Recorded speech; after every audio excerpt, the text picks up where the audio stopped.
In the Middle Ages, love was often caught between duty, family, faith, and fate. A knight might carry a lady's sleeve into battle, a nun might hide an old token in her chest, and a queen might lose a kingdom for the person she could not stop loving. Tonight, we follow the most heartbreaking love stories of the medieval world, softly and slowly, like a tale told beside the fire. Before you settle in, please like the video and subscribe to the channel for more relaxing history stories. Hey guys, tonight you find yourself beneath the low stone arch of a walled town at dusk, with cold rain needling your hood, damp straw clinging to your boots, smoke caught in the rafters of every crooked house beyond the gate, and distant bells trembling through the river mist. Your fingers are stiff, your cloak smells of wet wool and horse breath, and the torchlight along the wall makes the puddles shine like little black mirrors. Medieval travel brochures really oversold this experience. Assuming anyone had survived long enough to print one, you duck your head as a mule cart groans past, its wheel sunk deep in mud, and you quietly accept the gentle reality that you probably would not last a week out here without help, luck, and a very forgiving stomach. So, before you get comfortable, take a moment to like the video and subscribe, but only if you genuinely enjoy what I do here. And while you settle in, tell me where you're listening from, and what time it is in your corner of the world. Now, dim the lights, maybe turn on a fan for that soft background hum, and let's ease into tonight's journey together. You step through the gate as the watchman lifts his lantern and peers at you from beneath the rim of a rain-dark cap. His beard is beaded with water, and the iron keys at his belt knock together softly, like small tired bells that have had quite enough of the day. Behind him, the town folds inward upon itself, timbered houses leaning over the lane, shutters half closed against the weather, gutters dripping steadily onto the hard-packed earth. The stones under your feet are slick, and here and there someone has thrown down old rushes to soak up the worst of the mud, though the rushes have surrendered bravely and now smell of wet grass, smoke, and everyone's shoes. A thin brown dog with one white ear begins following you almost at once. No one can quite agree whether such dogs choose travellers because they are loyal, hungry, or simply better judges of character than most parish priests. This one keeps a respectful distance, nose low, tail making a cautious question in the rain. You do not invite him, but he comes all the same, and in this town, at this hour, that feels like company enough. The market square lies ahead, nearly emptied by the weather. A few traders still cover their stalls with oiled cloth, muttering over unsold onions, salt fish, chipped pots, and bundles of wool. A woman in a russet hood counts coins into a little leather purse and complains about the day's toll at the gate. A boy gathers wooden trenchers from a trestle table, wiping them with more hope than cleanliness. From somewhere close by comes the comfortingly sour smell of ale, the soft thickness of pottage, and smoke from a hearth that has burned since dawn. Your stomach notices all of it with embarrassing enthusiasm. You find the inn by its sign, a painted swan, peeling at the wing, swinging from an iron bracket above a door blackened by years of hands and weather. The bird looks less graceful than resigned, which seems fair. Inside, warmth rolls over you in layers: peat smoke, damp wool, spilled ale, beeswax from 2 costly candles near the host's table, and the earthy sweetness of rushes strewn across the floor. The rafters vanish into soot. Iron fire tongs lean by the hearth. A stack of coarse bread sits beneath a cloth. Someone has hung wet cloaks near the flames, and they steam like tired ghosts. You pay for a place by the wall, not too close to the door, not too close to the loud men by the barrel, and not beneath the drip from a cracked roof beam. This is what passes for luxury if one is wise. The innkeeper gives you a wooden bowl of pottage thick with barley, leek, and a few shy pieces of meat that may once have known a better life. Beside it, he sets a heel of dark bread and a cup of small ale. You sit, wrap both hands around the cup, and let the heat of the room slowly find its way through your sleeves. At the far side of the hearth, a minstrel tunes a worn vielle with fingers bent from age and weather. His cloak is patched in 3 different browns, as if several roads have contributed to it over the years. His cap bears a pilgrim badge from Canterbury, though someone nearby whispers that such badges can be bought from men who never went farther than the next parish. Some swear a true badge warms when held near a saint's relic. Others swear just as firmly that a warm badge means only that you have been clutching it too long. Even now, it's hard to tell whether holiness or poor metalwork deserves the greater credit. The minstrel lifts his head as the last of the daylight drains from the small horn-paned windows. Rain ticks at the shutters. A servant girl kneels to stir the fire, and sparks rise in a brief golden flutter.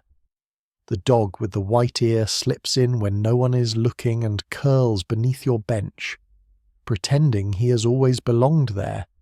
Across the room, a monk in a travel-stained black cloak watches the hearth with an expression as narrow as a keyhole.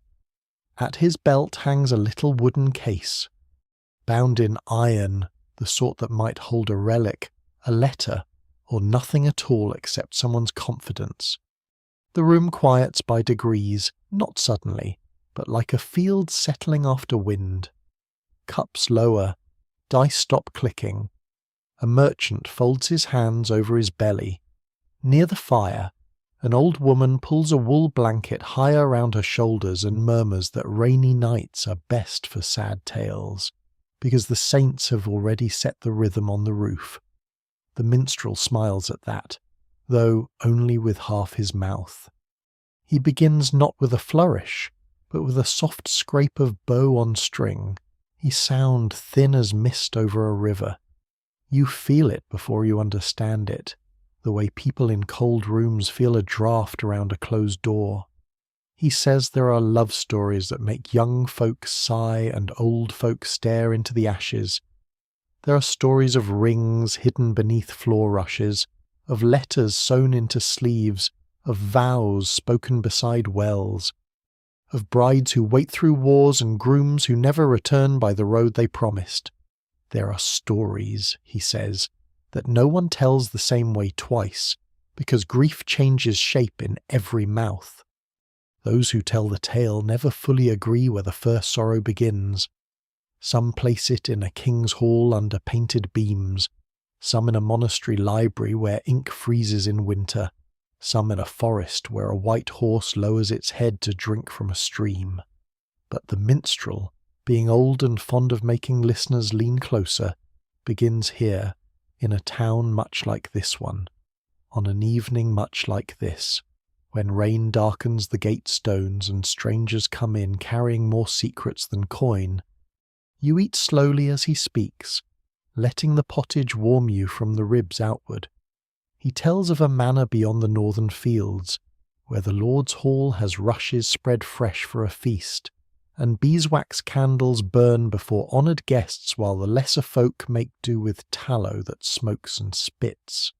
In that hall, he says, a young woman once drops a folded scrap of parchment beneath the floor rushes, not by accident, though she pretends otherwise. Her sleeve is blue wool, her hands are cold, and her face remains calm because every eye in the room belongs to someone who has an opinion about her future. You shift on your bench, and the rushes under your own boots whisper softly, as if remembering. The old woman near the hearth nods, already knowing the shape of such trouble. A daughter's marriage, in these parts, is rarely only a daughter's marriage. It is land measured in strips, sheep counted before winter, debts settled quietly, alliances sealed over trenches of roast capon if the family is fortunate, over thin broth if it is not. Hearts may beat as they like, but manor courts, fathers, dowries and hungry storehouses keep their own rhythm. The minstrel plucks one low note, and the room listens harder. Outside, the bell of the town church marks the hour, slow and bronze, each stroke fading into the wet dark. The suspicious monk turns his little wooden case once in his hands. The dog sighs beneath your bench. The half-burned candle on your table leans in its puddle of wax, brave but doomed, which is perhaps the most medieval thing a candle can be. And as the minstrel's voice lowers, you feel the tale draw nearer, not like a trumpet calling from a battlefield, but like a hand gently lifting the edge of a curtain. Somewhere beyond the rain, beyond the gate, beyond the broken cartwheel left tilted in the mud outside the inn, there waits a hall lit by fire and obligation.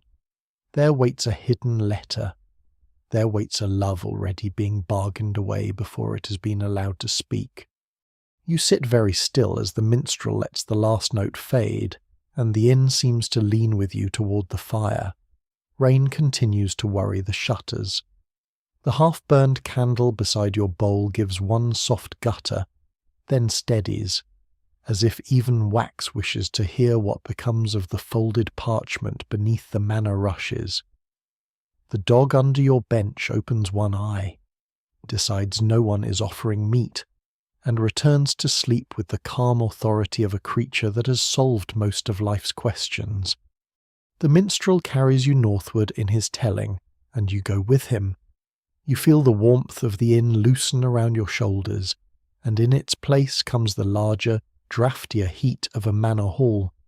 You stand near the lower tables, where servants move quietly with wooden platters, and the stone floor beneath your boots is hidden under fresh rushes cut from the marsh.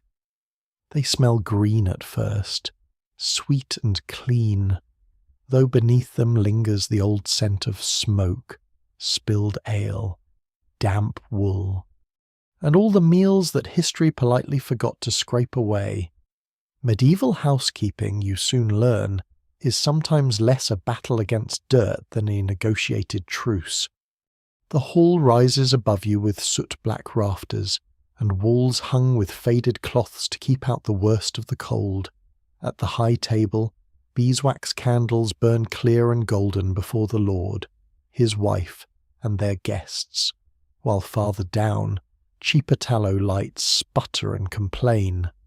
A roasted goose rests on a trencher near the Lord's elbow, but the people below content themselves with coarse bread, onions, cheese, and pottage thick enough to hold a spoon upright if the spoon has given up hope. A steward moves among the benches with a tally stick at his belt, notched to remember who owes grain, who owes hens, who owes labour, and who has been pretending not to understand arithmetic since Michaelmas. There, just beyond the line where the finer light fades into the common shadows, you see the young woman of the tale. Her name, the minstrel says, may have been Aveline, though no one can quite agree whether that was her true name or merely the name singers gave her because it fits more sweetly into rhyme. She wears a blue wool gown with sleeves mended so neatly the stitches look like pale little vines.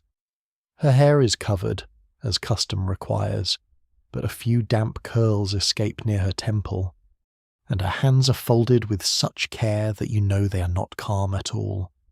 Across the hall, near the men who have come in from the yard with mud still drying on their boots, stands a young Reeves clerk named Martin, or perhaps he's called Matthew in another telling. Those who tell the tale never fully agree, and the difference seems to matter less than the way he looks at her and then looks away. His tunic is plain russet, his fingers are ink-stained from copying rents and winter accounts, and there is a little nick along his thumb where a quill knife has bitten him. He is not noble, He owns no fine horse, no strip of meadow worth singing over, no chest of silver cups. What he has is a careful hand, a soft voice, and the dangerous habit of remembering every word Evelyn speaks. You stand close enough to notice when she lets the parchment fall. It slips from her sleeve as though by accident, turning once in the candlelight before vanishing into the rushes near the trestle's foot. She does not bend for it. She only reaches for her cup of ale and listens as her father laughs too loudly at something said by a wool merchant with a fur-lined cloak. Martin sees the fall. His eyes lower for the briefest moment. Then he turns away, because in a crowded hall, the most private act is often pretending not to notice. The bargain is already forming above them, heavy as smoke. Aveline's father has suffered a hard winter. His sheep have taken rot in the hooves. 2 storehouses stand emptier than they should, and a lender from the town has marked the family's debt with ink that seems darker each week. In such a season, love becomes a small thing beside oats, wool, and the price of salt fish. The merchant at the high table has a widowed son, older, broad in the belly, respectable in the purse. He can settle what is owed. He can bring coin, carts, and a promise of protection. He can also chew with his mouth open, which is not a sin exactly, but in a gentler world it might have been examined by a manor court. Some swear Aveline and Martin had already pledged themselves in secret by the old hand-fasting custom, hands joined before a witness near the orchard hedge, with a sprig of rowan tucked into her girdle to ward off envy and ill luck. Others say there was no vow, only glances at the well, one shared crust of honeyed bread at Lammas, and a ribbon he once returned after it snagged on a bramble. Even now, it is hard to tell whether the sorrow of the tale comes from a promise broken, or from a promise never given room to exist. That night in the hall, the steward calls names, servants bring more ale, and the Lord's hounds stretch near the fire with their paws twitching in dreams of better-fed worlds. Aveline's mother watches from beneath lowered lids. She knows. Of course she knows. Mothers in these stories often know everything and are permitted to change almost nothing. She turns a ring around her finger again and again, a small motion hidden by her sleeve, while her husband speaks with the merchant about dowry, pasture rights, and whether 3 sacks of barley may be counted as 2 if the road has been bad. The road, like the barley, has no advocate. You feel the letter waiting beneath the rushes.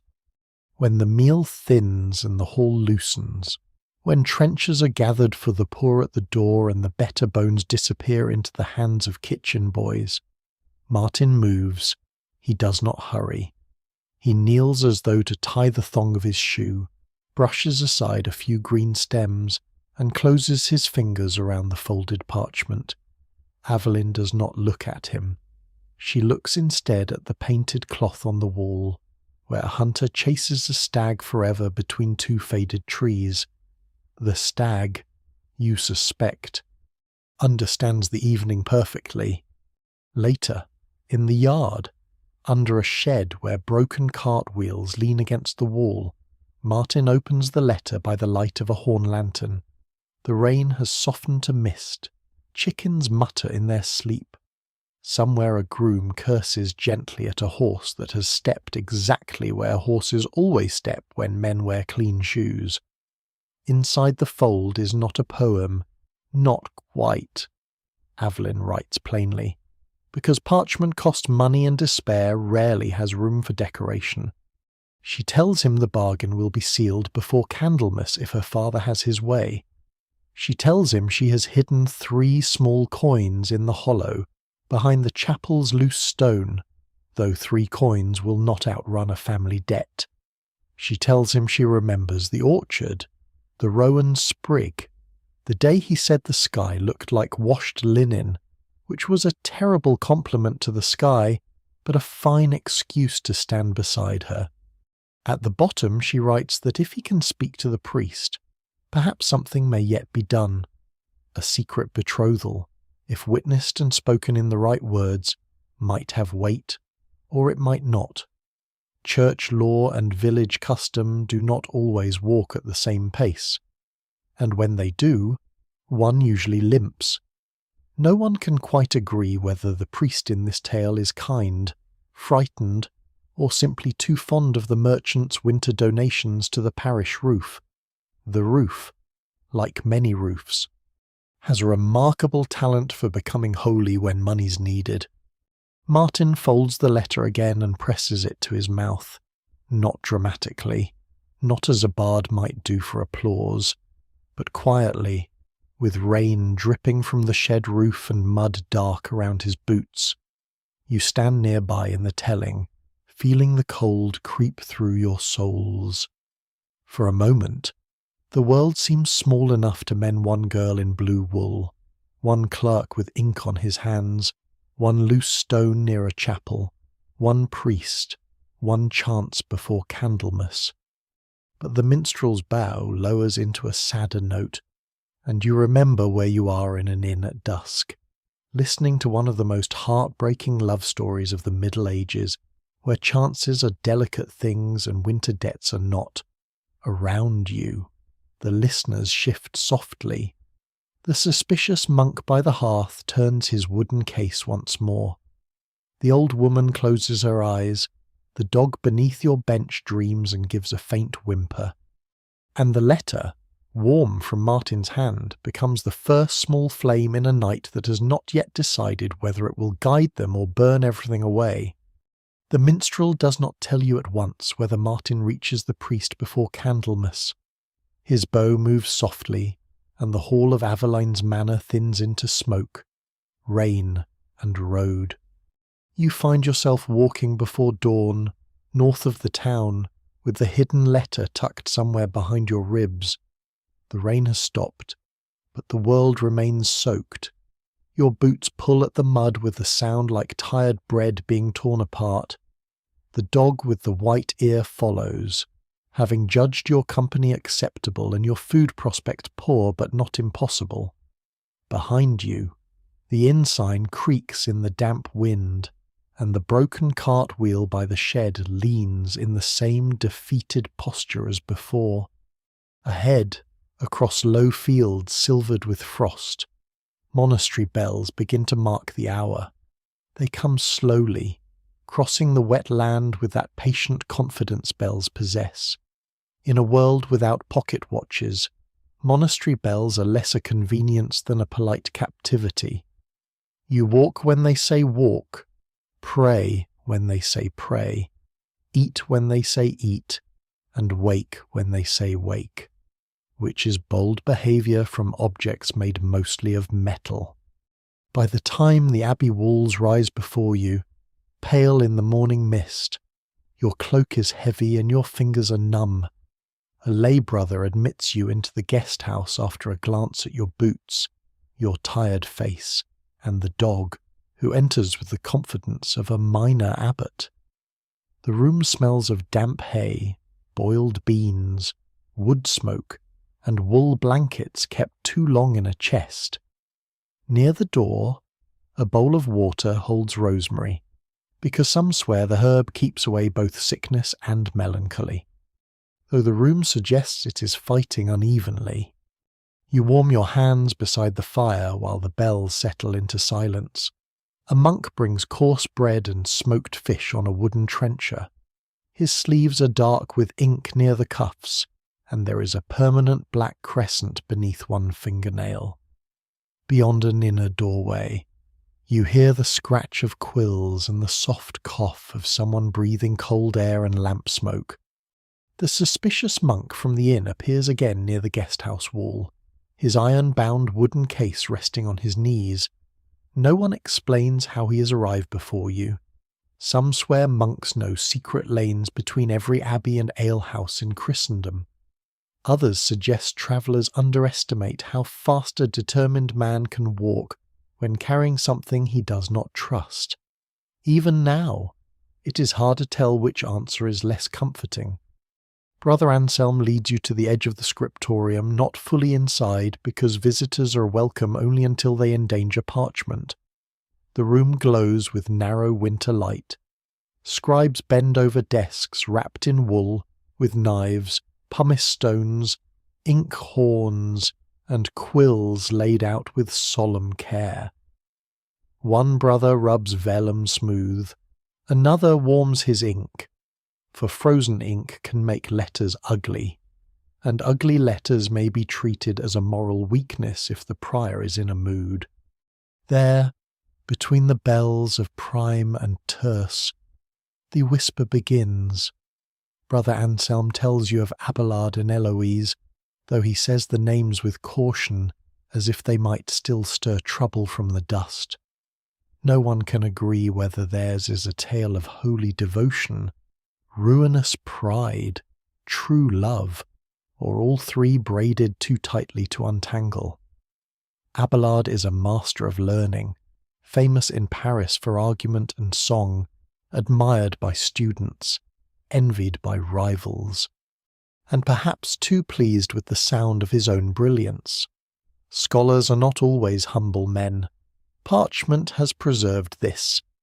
Heloise, he says, is young, learned, and fierce of mind, a woman whose Latin is so clear that even men who dislike clever women must pretend to admire it. You imagine her in a chamber lit by a small lamp, a book open before her, city bells murmuring beyond the shutters. Abelard comes as teacher, and learning becomes a doorway neither expects to open so far. The monks lower their voices, not because you cannot hear, but because love inside a story still embarrasses people who rise at midnight to chant psalms in the cold. Abelard and Eloise write, argue, meet, and desire. Their words burn hotter than the little lamps meant only for reading. Those who tell the tale never fully agree whether wisdom fails them or simply arrives too late, wearing muddy boots and looking apologetic. A child is born far from the lecture halls. A secret marriage is made. Families rage. Reputation cracks. Punishment follows. Brutal enough that Brother Anselm does not describe it plainly, only folds his hands and lets the silence say what the mouth should not before sleep. Then come the vows. You stand by the scriptorium door and watch a scribe rule red lines on a page while Brother Anselm speaks of cloister walls, veils, habits, abbots, abbesses, and letters sent across distance like candles carried through wind. Abelard enters religious life. Heloise becomes a nun, then an abbess, though the tale refuses to let the veil erase the woman beneath it. Their love does not vanish neatly because someone changes clothing and learns the timetable of bells. Medieval hearts, it seems, are very poor at obeying architecture. The letters remain, copied and recopied, questioned and cherished. Some say they're too polished to be entirely private. Some say later hands shaped them. Some swear every line holds the ache of two people never again allowed to belong simply to themselves. Even now, it is hard to tell whether the letters are windows, mirrors, or both. Brother Anselm touches a closed book with 2 fingers, not opening it, and you understand that some stories are treated almost like relics, though the suspicious monk would probably object. A bell rings again, softer through the stone. The scribes lift their heads, stretch stiff fingers, and sand their fresh ink. A novice sneezes into his sleeve and receives a look sharp enough to trim a quill. You return to the guest house with the smell of ink clinging to you, the way smoke clung to your cloak at the inn. By the hearth, Brother Anselm gives you warm ale and says that vows can guide a life, shelter it, steady it, even save it. But they do not always quiet what came before. You think of Avelin's letter beneath the rushes, Martin's ink-stained thumb, and the bargain before Candlemas. You think of Eloise behind her oak door, Abelard beneath the weight of his learning, and the bells ringing over both of them whether they sleep or weep or pray. The suspicious monk turns his wooden case toward the fire. For the first time, you notice a faint red seal on its lid, cracked down the centre like a heart in a manuscript margin. He sees you looking and covers it with his sleeve. Outside the abbey walls, the road waits again, pale with mist, while the morning bells send you onward toward the forest, where another old love story lies hidden among wet leaves, white branches, and a cup no one fully understands. You leave the abbey after a meal of coarse bread, smoked fish, and beans that have surrendered every ambition except warmth. The bells of Terce follow you across the yard, over the low stone wall, and out into the open road, where frost still whitens the grass along the ditches. Brother Anselm gives you a strip of linen wrapped around dried mint, saying some travellers chew it to sweeten the breath and steady the stomach. Some swear mint also keeps away ill dreams. Though anyone who has slept in a monastery guest house knows dreams are not the main difficulty. The blanket is. The dog with a white ear trots beside you as if he's been formally appointed to your pilgrimage.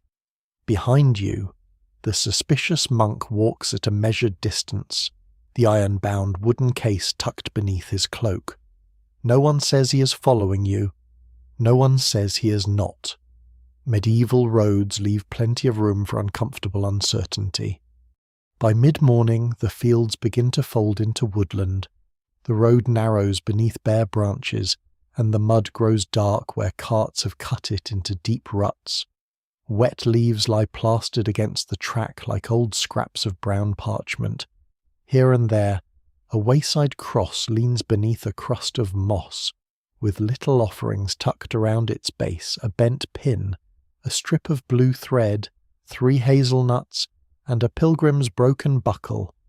No one can quite agree whether leaving such things helps the soul, the saints, or only the traveller's nerves.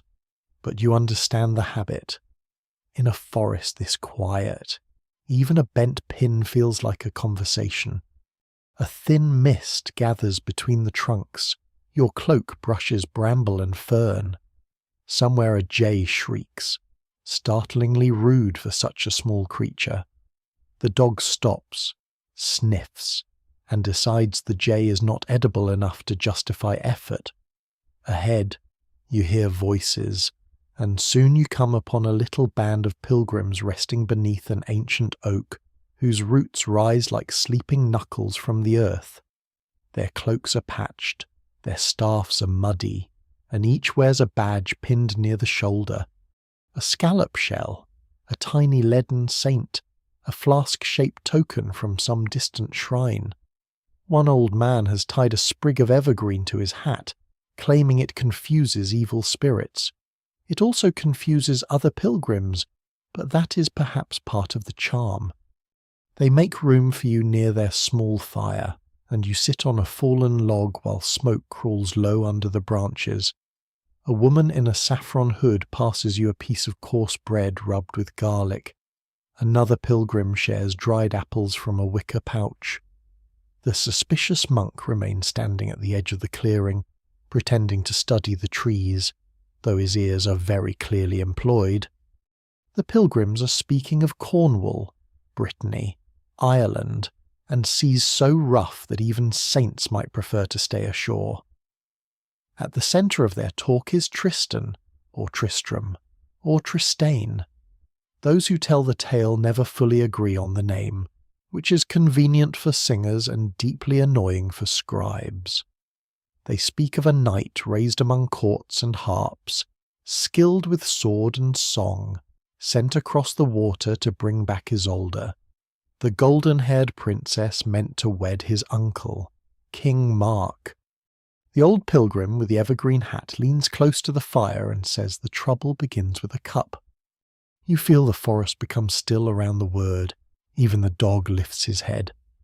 The cup, they say, is meant for King Mark and Isolde, a potion prepared by Isolde's mother to bind husband and wife in love.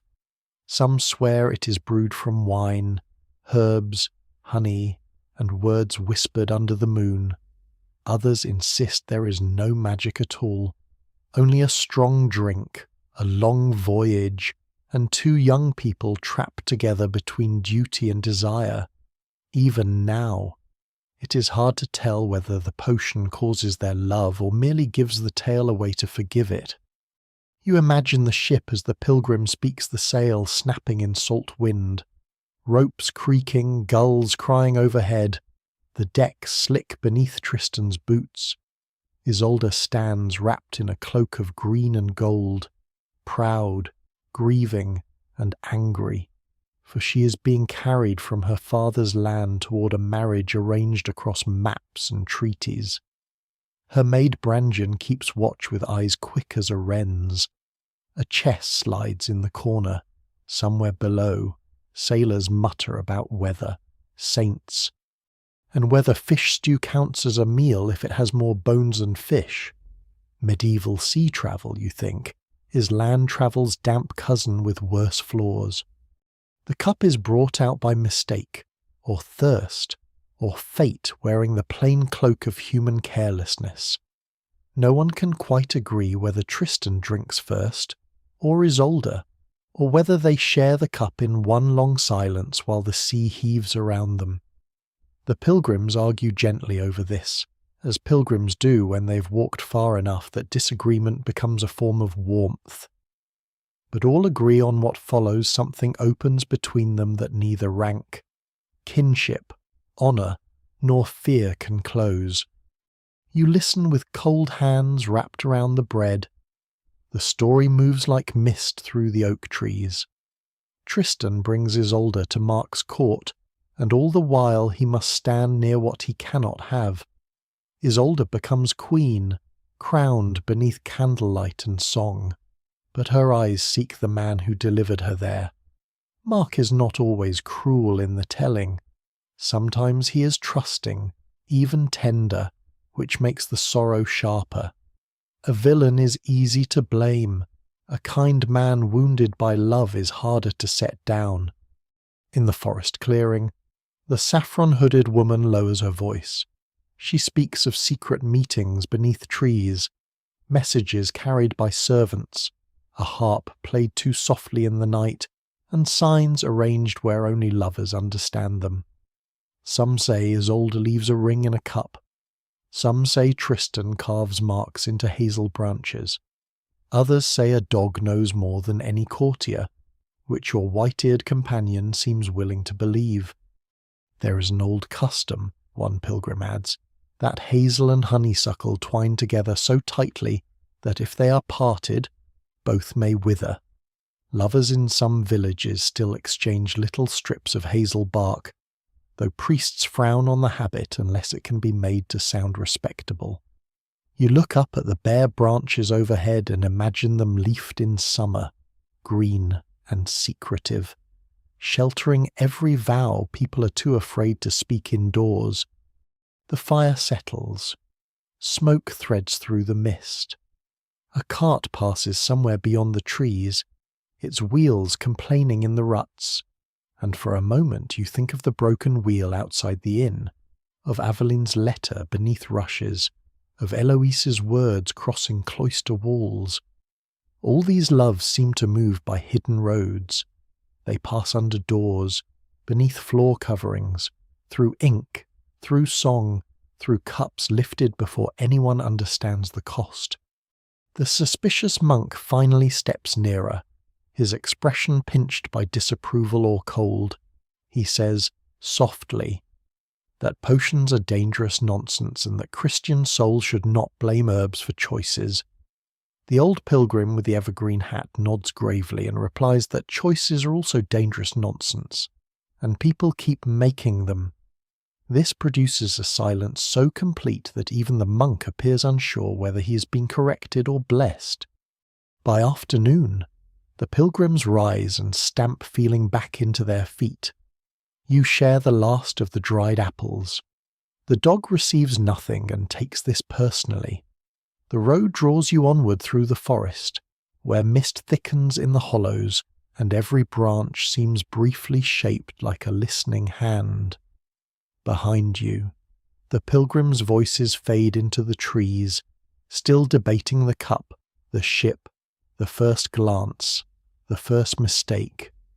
And as you walk, you carry Tristan and Isolde with you, not yet at their ending, not yet at the white sail and the sick bed, but at the terrible beginning, where love first takes root in the wrong soil and grows all the more fiercely because no one knows how to tear it out without breaking the earth around it. The forest road lowers toward the sea as afternoon thins into a grey, pearly light. You smell the harbour before you see it: salt, tar, wet rope, fish guts, kelp, and smoke from hearths where women boil onions and barley for men who come home cold from the water. The road turns between low stone walls, past a shrine to St. Nicholas with shells pressed into the mud around its base.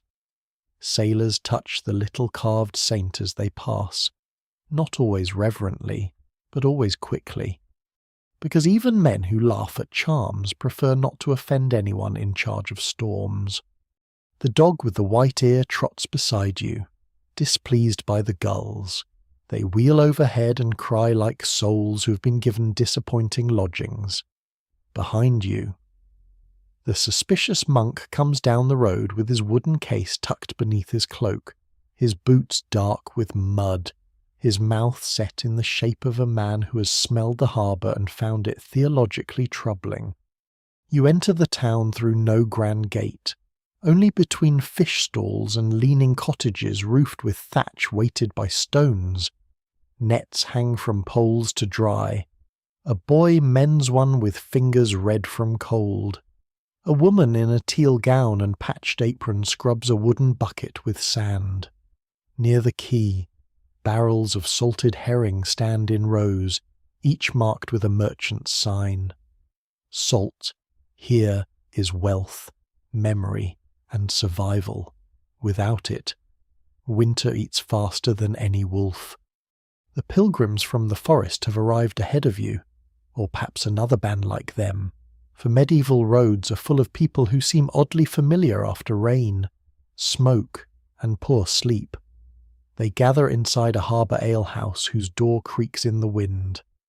You step in and find a room narrower than the inn before, with a rush-strewn floor, soot-black beams, a smoky hearth, and little horn windows trembling under each gust. Wooden bowls of fish pottage pass from hand to hand. A pot of heated ale is spiced with a pinch of costly pepper, or so the keeper claims. Some swear pepper keeps the sea chill from the bones. Others say it only proves the alehouse has charged you too much. You sit near the fire, your cloak steaming again, while outside the tide knocks softly against the quay. The old pilgrim with the evergreen hat has resumed the tale of Tristan and Isolde, but now his voice has lost its earlier warmth. The beginning belonged to the forest, to the cup, to green shadows and secret signs. The ending belongs to the sea. No one can quite agree how many partings lie between the cup and the final bed. Some tell of exile in the wildwood, where Tristan and Isolde sleep beneath branches with a drawn sword laid between them, as if steel can explain the difference between desire and restraint. Some swear King Mark finds them there and understands, or nearly understands, or chooses not to understand because mercy is sometimes easier in a forest than in a court. Others speak of disguises, banishments, reconciliations, and songs carried by harpers who know too much. The tale changes with every shoreline it touches. But here, in this harbour town, the old pilgrim tells the version with the sail. Tristan lies wounded far away from Queen Isolde, in a chamber that smells of linen, herbs, damp stone, and fear. He has taken another wife, Isolde of the White Hands, though those who tell the tale never fully agree whether he marries from loneliness, obedience, confusion, or the terrible human wish to keep living after happiness has gone elsewhere. She's kind in some versions, proud in others, wronged in nearly all. It is a hard thing, the pilgrim says, to stand beside a person whose heart is listening for another footstep. You imagine the chamber while the fire snaps low, a bed with wool blankets drawn tight, a chest at its foot, a rushlight burning in a shallow dish, and a bowl of rosemary water gone cold on the stool. A physician has come and gone, leaving behind a little packet of powdered herbs, perhaps betony or vervain, and advice delivered with the grave confidence of a man who cannot help. Leeches may have been discussed. Leeches are always ready to be discussed, whether invited or not. Tristan knows only one person may heal him, or comfort him, or close the long ache of his life. He sends a ship for Isolde across the water. If she comes, the sail is to be white. If she does not, it is to be black. Such signs seem simple in songs. Yet you look toward the dark window and think how many lives in these tales hang upon cloth, weather, distance, and someone telling the truth at precisely the right moment. This is a risky arrangement even before human bitterness joins the crew. Outside the alehouse, gulls cry above the masts. The tide draws back with a wet whisper. A sailor near your bench crosses himself and mutters that white sails can look grey at dusk, and grey sails can look black in rain, and anyone building a tragedy should at least choose colours with more practical contrast. No one laughs loudly, but several people breathe through their noses in agreement. The old pilgrim continues. The ship appears at last, a pale mark on the horizon. Isolde of the white hands looks from the window, or from the cliff, or from the tower. No one can quite agree where she stands, only that she sees the sail before Tristan does. It is white. Queen Isolde is coming, across the sea, the woman of the first cup, the first glance, the first ruin, has crossed wind and salt to reach him. But the wife beside him says the sail is black. The room in the alehouse tightens around the words. Even the suspicious monk stops pretending not to listen. The dog rests his chin on your boot. The fire bends and flares. Tristan hears the lie and turns inward, away from the world that has kept him waiting too long. He has survived courts, forests, wounds, exile, suspicion, and longing, but not this last small sentence. A white sail made black by one voice becomes heavier than any chain. He dies before Isolde reaches him, and when she comes ashore, when she enters the chamber and finds the breath gone from the man for whom the whole story has been wandering, her own heart breaks after his. Some swear she falls across him without a word. Some say she speaks his name once. Some say the two are buried apart at first, and that from their graves grow a vine and a briar, or hazel and honeysuckle, twining together no matter how often they are cut. Even now, it is hard to tell whether the plants belong to the old tale or to the mercy of those who could not bear such an ending without giving the lovers some quiet root beneath the earth. The harbour bell rings outside, dull in the mist. Men rise to check ropes. The alehouse keeper stirs the pottage, pretending his eyes are watering from smoke. You sit with your hands around the cup, thinking of Aveline's hidden letter, Heloise's cloistered words, the potion in the forest, and now the sail bright against a darkening sea. Love in these stories is rarely allowed to arrive cleanly. It comes through bargaining, vows, illness, weather, mistaken cups, and doors open too late. When you step outside, the harbour lies under evening fog. A white scrap of sail flaps from a moored boat, pale as bone, pale as linen, pale as a promise almost kept. The suspicious monk passes you without speaking, his wooden case held close. The dog follows. Behind you, the alehouse hums low, and before you, beyond the quay, A castle road waits under the first pricks of torchlight, where another candlelit tale begins to gather in the dark. You leave the harbour with a taste of salt still on your lips, and the image of the white sail moving quietly behind your eyes. The road climbs from the quay toward higher ground, where the wind is cleaner but colder, and the gulls fall away into the mist behind you. Evening gathers early.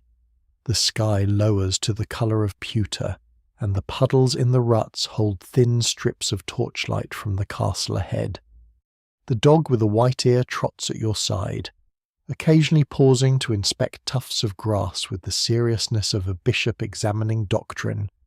Behind you, the suspicious monk continues his careful pace, neither near enough to speak nor far enough to forget.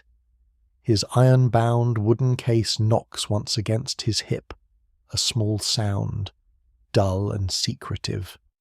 You wonder again what lies inside it, a relic, a letter, a bone, a tear, a fraud, or perhaps merely the sort of object that becomes important because everyone behaves as though it is.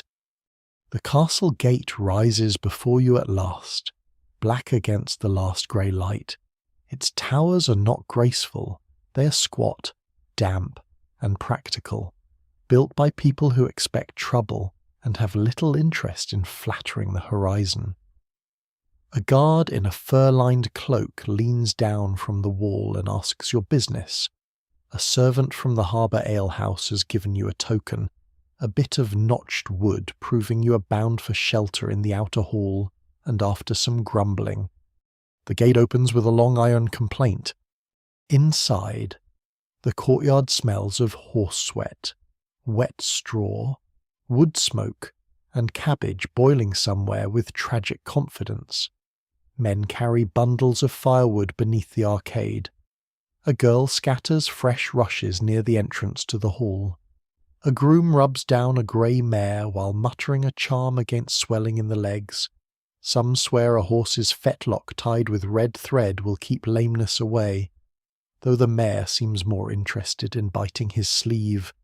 Medieval medicine, for both people and animals.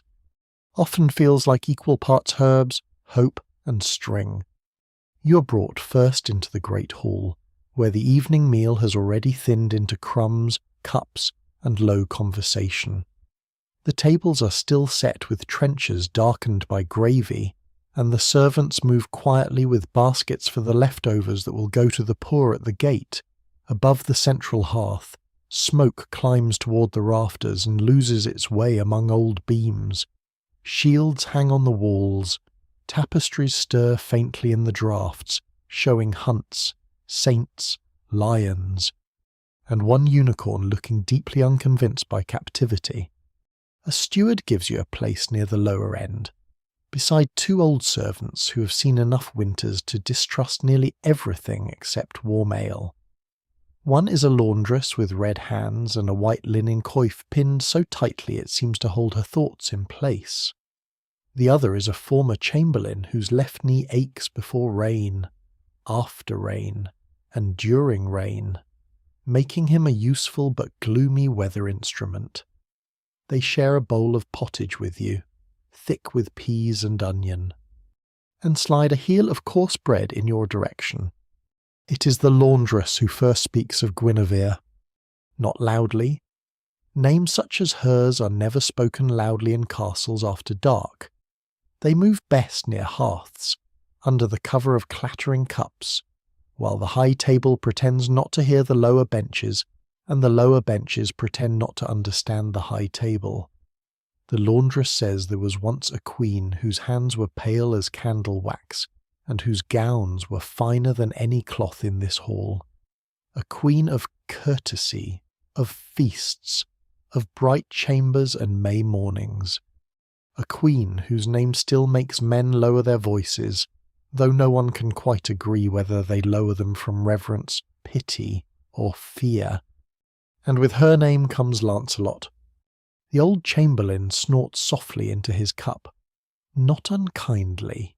Lancelot, he says, is always arriving in songs as if mud has agreed not to touch him. the best knight, the noblest knight, the flower of arms, the man who can split a spear, cross a bridge sharper than a sword, defeat giants, rescue ladies, and probably fold linen better than trained servants if the rhyme requires it. You smile into your ale.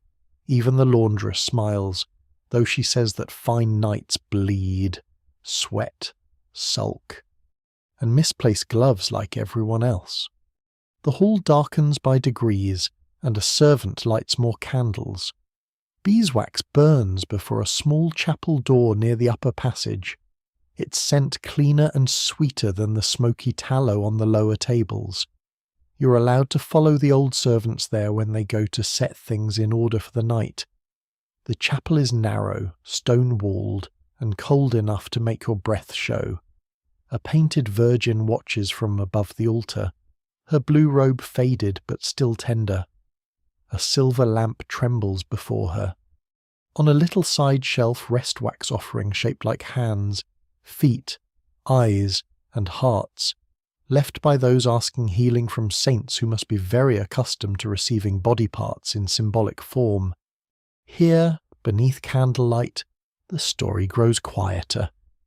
They say Guinevere and Lancelot meet in glances first, in the careful language of courts where every movement is watched. A cup passed at a feast, a sleeve lifted from a rush-strewn floor, a word spoken near a window while rain stripes the glass. Some swear their love begins from pride, some from loneliness, some from true devotion twisted by impossible loyalties. Even now, it is hard to tell whether the sorrow lies in loving wrongly, or in finding a love so powerful that it makes every right thing harder to hold. You stand beside the chapel wall, feeling the chill of stone through your sleeve, while the laundress trims a candle with small iron snuffers. She says a kingdom is not only broken by armies, sometimes it weakens in smaller ways, a whisper carried from chamber to stable, a knight absent when he is needed, a king who trusts too deeply, a queen who must smile at the table while her heart walks elsewhere. Loyalty, love, and honour are like three candles set too close together. They give more light for a while, then soften each other until one bends.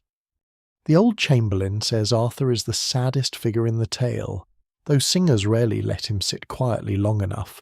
A king must be symbol, judge, husband, warrior, host, lord, and legend before breakfast. It is a busy schedule, even without betrayal. No one can quite agree whether Arthur knows early, knows late, refuses to know, or knows and hopes mercy may do what law cannot. You think of King Mark by the shore, of Tristan lying beneath wool blankets, of white sails and black words. A kind ruler in a love story is often less shield than mirror. Outside the chapel, the castle settles for the night. Chains clink at the gate. Somewhere in the yard, a horse stamps. The distant watch calls the hour. Inside, the candle flame leans, straightens, and leans again. The suspicious monk stands in the chapel doorway now, the wooden case held close against his chest. He looks at the wax hearts on the shelf with deep disapproval, as if the human habit of leaving small shapes before heaven personally inconveniences him. The laundress, not fearing him much, says that people bring wax hearts because real ones are too troublesome to carry. The monk does not answer.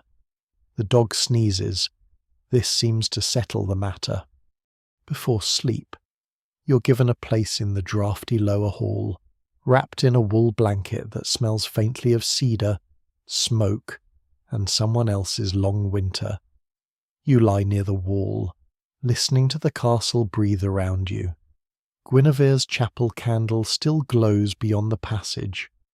Lancelot's name lingers like a note held too long on a harp. Somewhere in the dark, duty and desire sit at the same table and do not speak. And as your eyes grow heavy, You understand why the old servants murmur instead of sing. This is not a tale of one broken heart, but of a whole kingdom learning that love, when hidden too long beneath silk, armour, prayer, and pride, may become heavier than stone.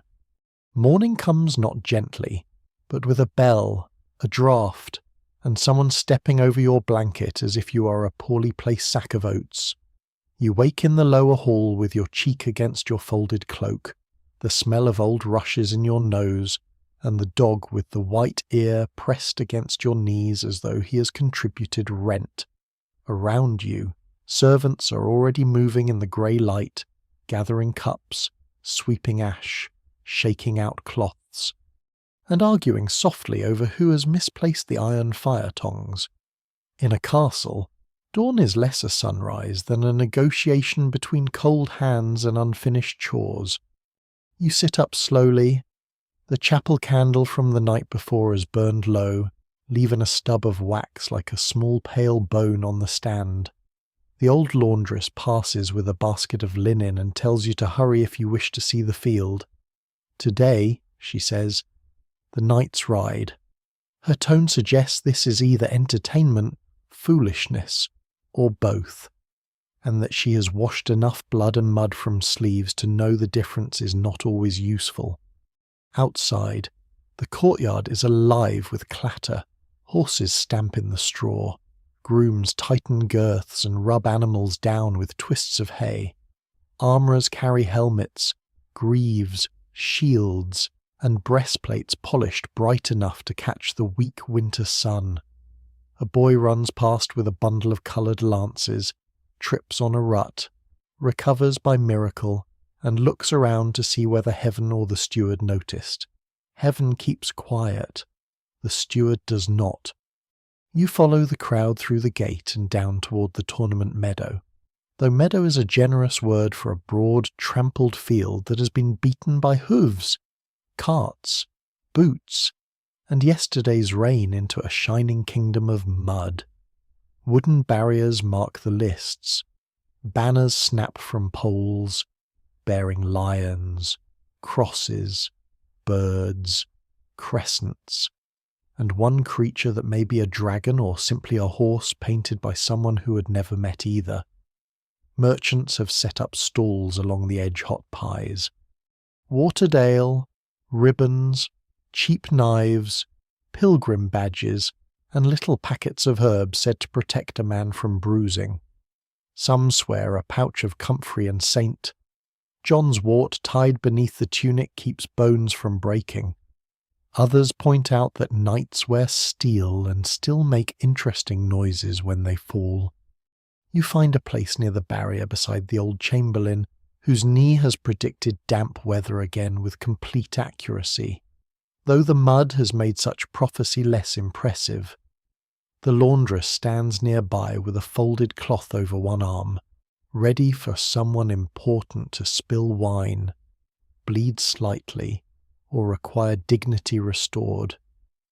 The suspicious monk remains near a cart of monks from a neighbouring priory, his wooden case held beneath his cloak, even here, amid horses and trumpets. He looks like a man attending a funeral no one else has noticed. Then the ladies appear beneath a canopy striped in faded red and saffron. Their gowns bring sudden colour to the grey field indigo, green, russet, gold, soft blue, and white veils pinned carefully against the wind. Among them sits a young noblewoman called Lady Marewen, or Marion, or Maud, depending on which old mouth carries the story. Those who tell the tale never fully agree. She wears a gown of deep teal, fur at the cuffs, and a narrow girdle of worked leather. Her face is composed, but you see the small strain around her eyes, the stillness of someone listening for a sound only she fears. The knight who rides below her banner is Sir Alaric in this telling, though another singer would call him Roland, and a third would insist he was no knight at all, but a squire with more courage than inheritance. His shield is plain except for a silver star near the rim. His armour fits well but shows old dents, and the horse beneath him tosses its head as if unimpressed by romance, mud, or human plans generally. He looks once toward the canopy. Lady Merwin lowers her gaze. Then, with a motion so small you might miss it, she unfastens one sleeve from her outer gown. It is not the whole sleeve, only a detachable fashion favoured by ladies with money, patience, and servants skilled enough to keep track of such things. The cloth is teal, lined with pale silk, and embroidered at the wrist with tiny gold leaves. She gives it to her attendant, who brings it down through the crowd. When Sir Alaric receives it, he fastens it to his arm just below the shoulder. A murmur passes through the watching folk, warmer than the morning sun. A lady's sleeve, a ribbon, a veil. A glove. Such tokens are small things, but on a field like this they become banners of the heart. No one can quite agree whether Merwin and Alaric are promised to each other in secret, or whether they have only shared glances across chapel candles, hunting parties, and feast tables where every seat is chosen by rank. Her father, people whisper, has nearly settled her marriage to a border lord with 3 keeps, 6 mills, and the emotional warmth of a locked grain chest. Alaric has courage, skill, and a younger son's portion, which means he owns hope, scars, and not enough land to impress anyone practical. Practical people, you have noticed, cause a great many tragedies while feeling very organised about it. The trumpet sounds. The first riders take their places. You watch the joust begin, and the field becomes a rhythm of hooves, lances, shouted names, splintering wood, and the wet slap of mud under charging horses. The crowd gasps, cheers, murmurs prayers, and makes wagers with the seriousness of scholars debating scripture. When a knight falls, men hurry to help him rise, and if he stands, everyone applauds as though standing were an elegant achievement rather than the bare minimum hoped for. A woman near you mutters a charm each time lances meet, crossing herself after every third word, just to keep both folk custom and priestly approval evenly served. Sir Alaric rides late in the morning, when the ground is worse and the air smells of churned earth, horse sweat, and crushed grass. His opponent is larger, richer, and mounted on a black destrier with a silver-studded bridle. The old chamberlain says wealth should not matter once helmets close, then adds that it usually does. Alaric lowers his lance. The teal sleeve flutters from his arm, bright against steel. They charge. For a breath, the whole field seems to hold still around the thunder of the hooves. Then wood strikes shield. Lances burst. The black horse stumbles but recovers. Alaric's mount veers, slides, and nearly goes down. He keeps his seat, though barely, and the crowd releases its breath in a single rough sound. Lady Merwin does not move. Only her hand tightens around the carved edge of her chair. He rides again, and again. Each pass leaves the sleeve darker with mud, torn at one seam, still fastened. You begin to understand the sorrow of the token. It is not only a sign of favour, it is a thing given to be carried into danger by someone who may return changed, or not at all. A sleeve can flutter like a promise at dawn and hang like a bandage by noon. By sunset, Alaric still stands, but he is not untouched. He kneels before the canopy, one hand pressed to his side, his breath shallow beneath the helmet. He has won enough honour to make the crowd cheer, and not enough fortune to change Merwin's father's mind. She leans down, takes back the torn sleeve, and for one quiet moment their fingers meet. No minstrel's chord, no miracle, No king's pardon follows. Only the field settling, the horses steaming, the banners lowering in the cold air. Some swear he rides to war before spring and never returns. Some say he comes back limping, too late, to hear chapel bells for her marriage.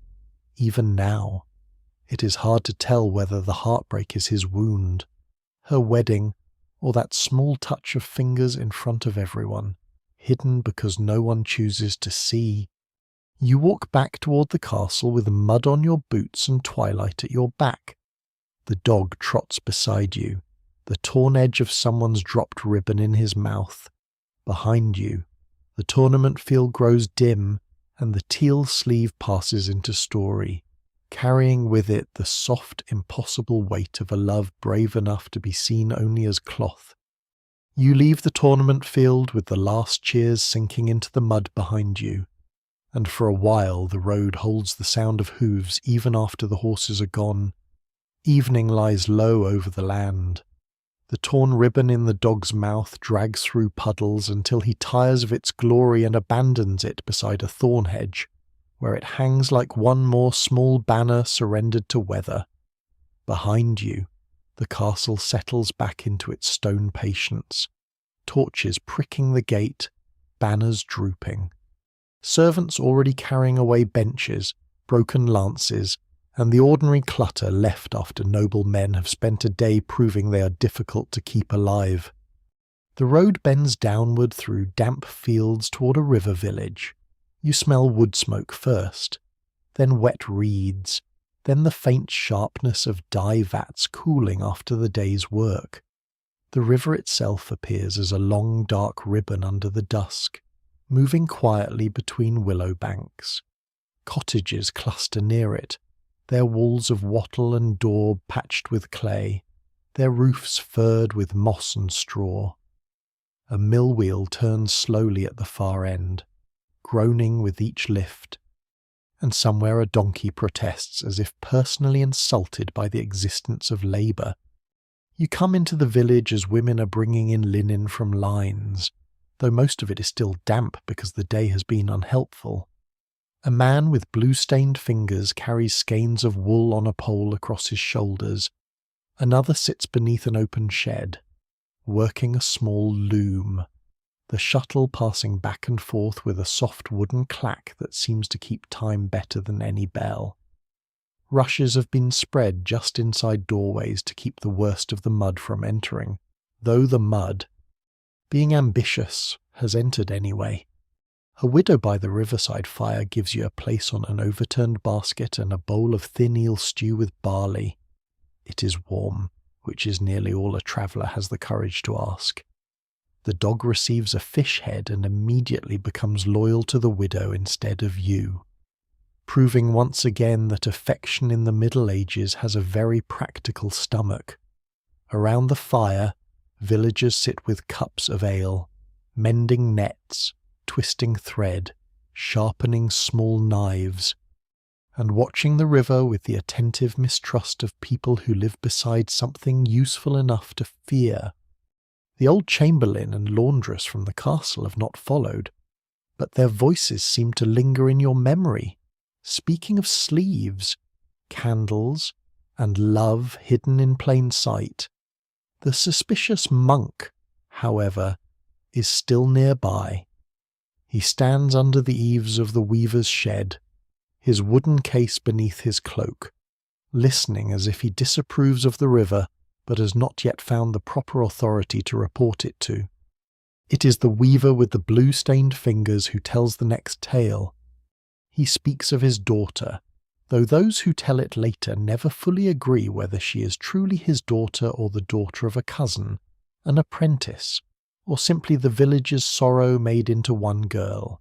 Her name is Eluned in one mouth, Agnes in another, and sometimes simply the weaver's lass. She works the loom from dawn until the light fails, passing thread through warp, beating wool tight, winding skeins, washing cloth in the river, and hanging it over willow rods to dry. Her hands are quick, her shoulders ache, her hair, when uncovered at home, smells of smoke and lanolin. She knows the worth of indigo, madder, woad, and saffron dye, and she knows how many hours of labour can vanish if rain comes at the wrong time. She falls in love with a ferryman's son from the far bank. That is the first difficulty, though not the last. The far bank belongs to another manor, another lord, another set of tolls, duties, quarrels, and grudges remembered with the freshness that villages reserve for ancient inconveniences. To cross the river with a basket of cloth, one pays. To graze animals near the marsh, one argues. To marry across the water, one must persuade fathers, reeves, priests, and neighbours who have not enjoyed a peaceful opinion since childhood. No one can quite agree whether the lovers first speak at the ferry landing or during the washing of dyed wool, when the river runs faintly blue below the stones. Some swear he catches a length of cloth before it drifts away, and she laughs, because he rescues it as solemnly as a knight saving a queen. Others say he brings her willow bark for a fever, because village remedies travel faster than doctors and cost less than regret. Willow for pain, honey for wounds, fennel for the stomach. A red thread tied at the wrist to keep envy from souring the blood these things pass from hand to hand with the bread. They meet at dusk when the mill wheel slows. He brings her river pebbles striped white and grey. She gives him a narrow woven band of russet and teal, made from leftover thread hidden beneath the flax basket. It is not a ring, not a vow before witnesses, not anything a court would value. Yet he wears it under his sleeve, and she looks for it when he rows across with sacks of grain. Some swear they hand fast beside the willow stump, palms joined over a crust of bread and salt, because bread binds the household and salt keeps corruption away. Others say they only speak of doing so when spring comes. Even now, it is hard to tell whether spring ever truly arrives in tales like this, or whether people only keep promising themselves it will. Then comes gossip. It begins as all village gossip begins, with someone seeing almost nothing and understanding everything. A washerwoman notices footprints near the willow. A miller's apprentice sees the ferryman's son waiting when no ferry is needed. An old aunt finds the girl's best veil aired on a day with no feast. By the next market the tailor's grown elbows, teeth, and 3 additional witnesses. The weaver hears, the ferryman hears. The priest hears and sighs in the tired manner of a man who knows confession will be long this week. The weaver forbids the match, not because the boy is cruel, but because poverty counts harder than kindness. A daughter may bring labour, dowry, alliance, or debt. A ferryman's son brings wet boots, uncertain coin, and a family from the wrong bank. The river, which has carried grain, gossip, cloth, fish, and every foolish promise ever whispered beside it, carries this refusal too. Rain comes for 3 days. You sit by the village fire as the weaver tells it, and the river beyond the cottages seems to darken at the memory. The banks soften. The mill wheel is lashed still. Men stack sacks of meal on higher shelves. Women lift blankets, salt crocks, and winter apples from low storehouses. Children are told not to go near the water, which makes the water instantly more interesting. Some villagers hang sprigs of elder over the door, believing it turns flood and fever aside. Others throw a heel of bread into the current for the river saints, or the river spirits, depending on who is listening. On the 3rd night, the ferryman's son tries to cross. No one fully agrees why. Some say a loon has sent word that she will be taken inland to serve a cloth merchant's wife. Some say he means only to leave her the woven band, returned so she will not suffer for it. Some say no message passes at all, only longing made foolish by rain. He takes the small boat when the current is swollen and brown, carrying branches, reeds, and pieces of someone's fence. A lantern burns once, twice, then vanishes behind rain. At dawn, they find the boat downstream, broken against a willow snag. They do not find him. The weaver's daughter does not weep where people can see. She stands in the doorway with her sleeves rolled, hands blue from dye, face still as uncut cloth. For weeks afterward, she works the loom while the shuttle passes back and forth, and villagers say the sound changes. Some swear they hear a river song in it. Some say she weaves one narrow stripe of grey-white thread into every cloth, like the pebbles he once brought her. Some say she never marries. Others say she does, because hunger and family duty do not pause for grief, but keeps a russet and teal band hidden in her chest until her hair turns silver. The fire lowers beside you. The river moves in darkness, soft and endless, carrying reflections of cottage lamps. The dog sleeps near the widow now, faithless but warm. The suspicious monk looks toward the water, and for a moment even he seems less certain of what should be condemned and what should simply be pitied. You rise at last, carrying the river's hush with you. Behind you, the loom clacks once more inside the shed, a small wooden heartbeat in the dark, and ahead the pilgrim road waits, where cracked badges, roadside shrines, and promises made under tired stars will gather you onward. You leave the riverside village after the first pale wash of morning touches the willow branches. Smoke rises blue from cottage roofs, and the river, so dark and swollen in the night's telling, now moves with a quiet silver skin, pretending innocence in the way rivers do after making trouble. A woman beats a damp cloth against a stone. The miller's boy scatters grain for hens. Somewhere inside the weaver's shed, the loom begins again, clack, pause, clack, like a small heart learning to continue. The dog with the white ear returns to you after discovering the widow has no more fish heads to distribute. His loyalty, though seasonal, is welcome. The suspicious monk walks behind you, his wooden case still hidden beneath his cloak, and the road ahead climbs gently away from the water toward a line of low hills. Frost lies in the cart ruts. Your boots crunch through thin ice where puddles have hardened overnight. The air smells of damp earth, smoke, and the faint sour tang of sheep pens. By mid-morning, the track joins a pilgrim road. You know it by the traffic men with staffs, women with bundles, a pair of brothers leading a donkey, a barefoot penitent wrapped in a cloak too thin for holiness to feel sensible, and a merchant who insists he is travelling for devotion, though his pack clinks with object priced for market. Pilgrim roads are like rivers made of tired people. They carry prayers, rumours, blisters, sins, songs, stolen spoons, and occasionally genuine faith. You fall in with a small group heading toward a shrine beyond the next abbey. They wear badges pinned to hats and cloaks tiny leaden saints, scallop shells, a little flask, a wheel, a crowned head, a hand raised in blessing.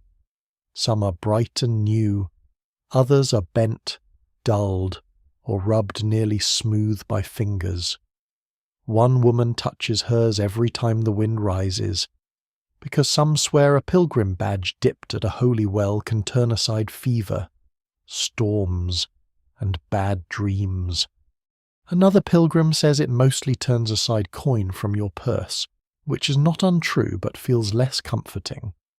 At noon, you stop near a roadside shrine set beneath an ash tree. The shrine is no more than a little stone niche with a painted saint inside, his face flaking, his hands too large, his expression patient enough to worry you.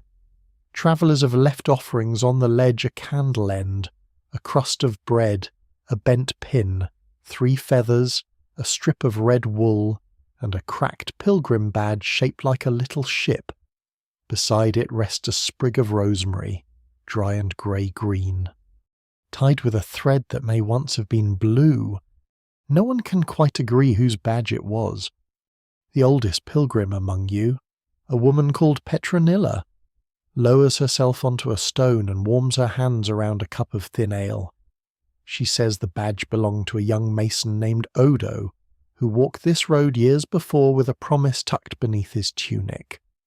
Another pilgrim says no, he was a cooper, not a mason, and his name was Robin.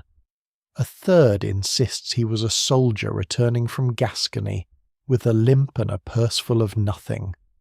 Those who tell the tale never fully agree, but all agree there was a woman waiting for him far away, and that he carried her token until the end. You sit beneath the ash tree while the pilgrims share bread, hard cheese, and a few onions wrapped in cloth. The dog receives a crust and forgives civilization. A man opens a little packet of salt and passes it round carefully.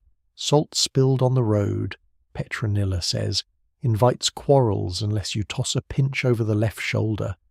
The suspicious monk, sitting apart, mutters that such habits are nonsense. Petronilla tosses a pinch anyway, and the monk is not struck by lightning, which everyone accepts as a workable compromise. The tale begins in a market town many weeks south, where Odo, or Robin, or the limping soldier meets a woman at the stall of a candle maker. Her name may have been Isabel.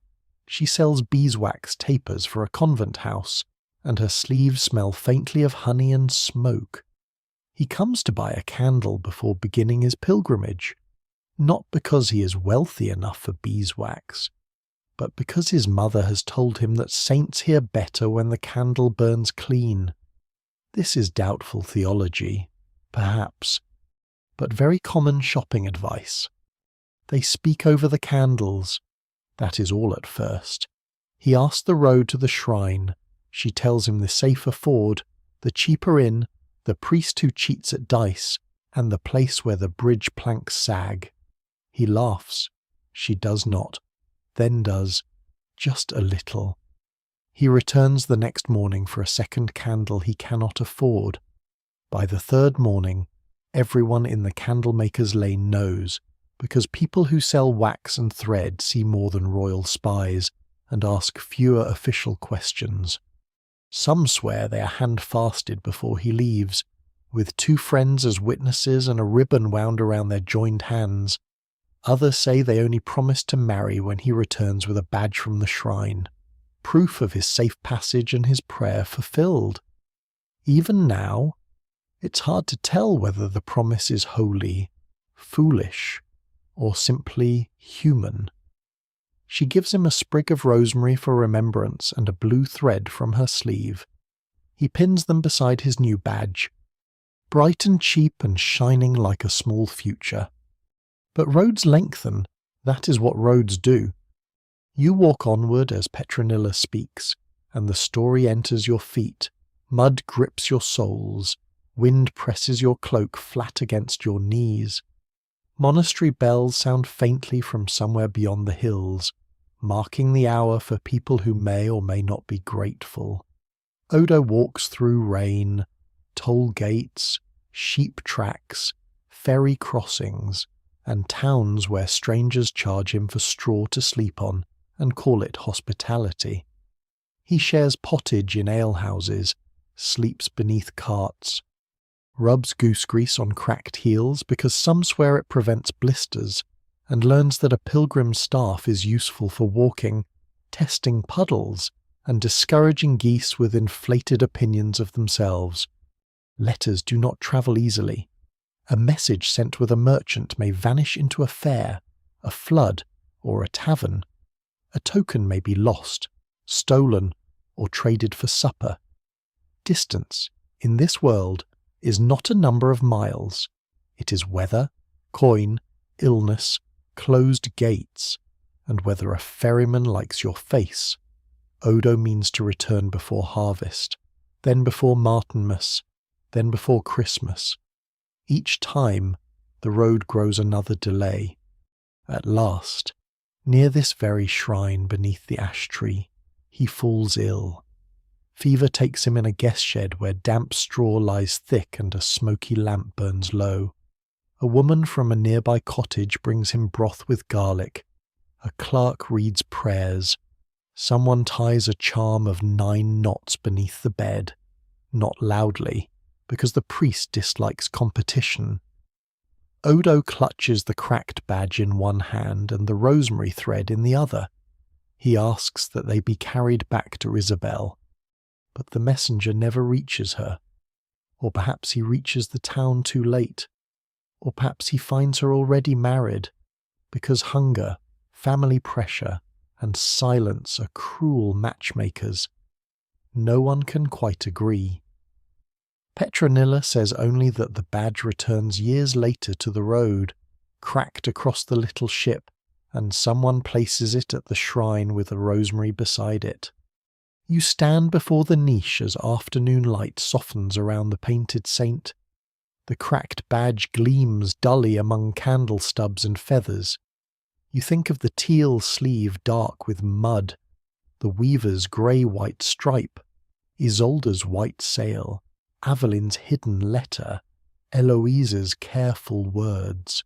So many small things trying to hold love steady against distance. A bell rings far away.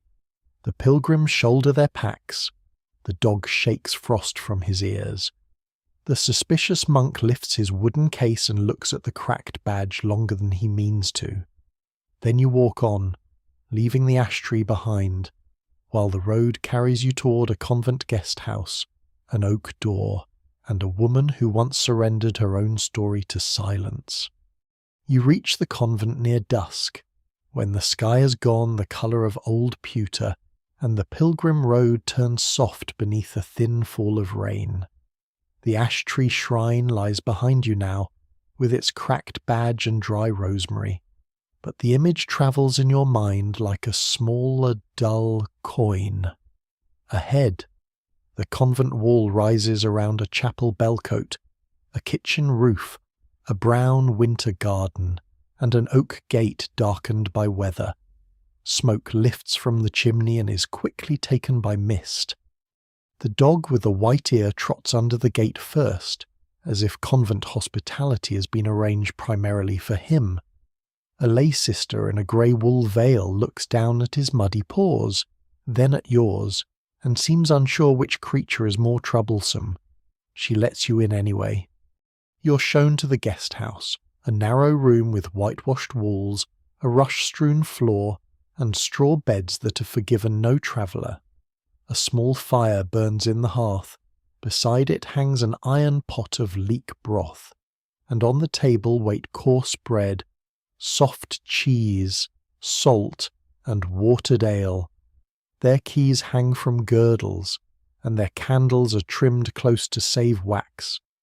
A bell rings, Compline, and the guest house quiets.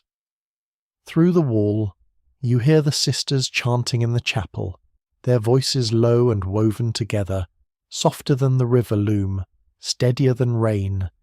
You sit near the hearth with your bowl of broth while the dog sleeps beside the threshold.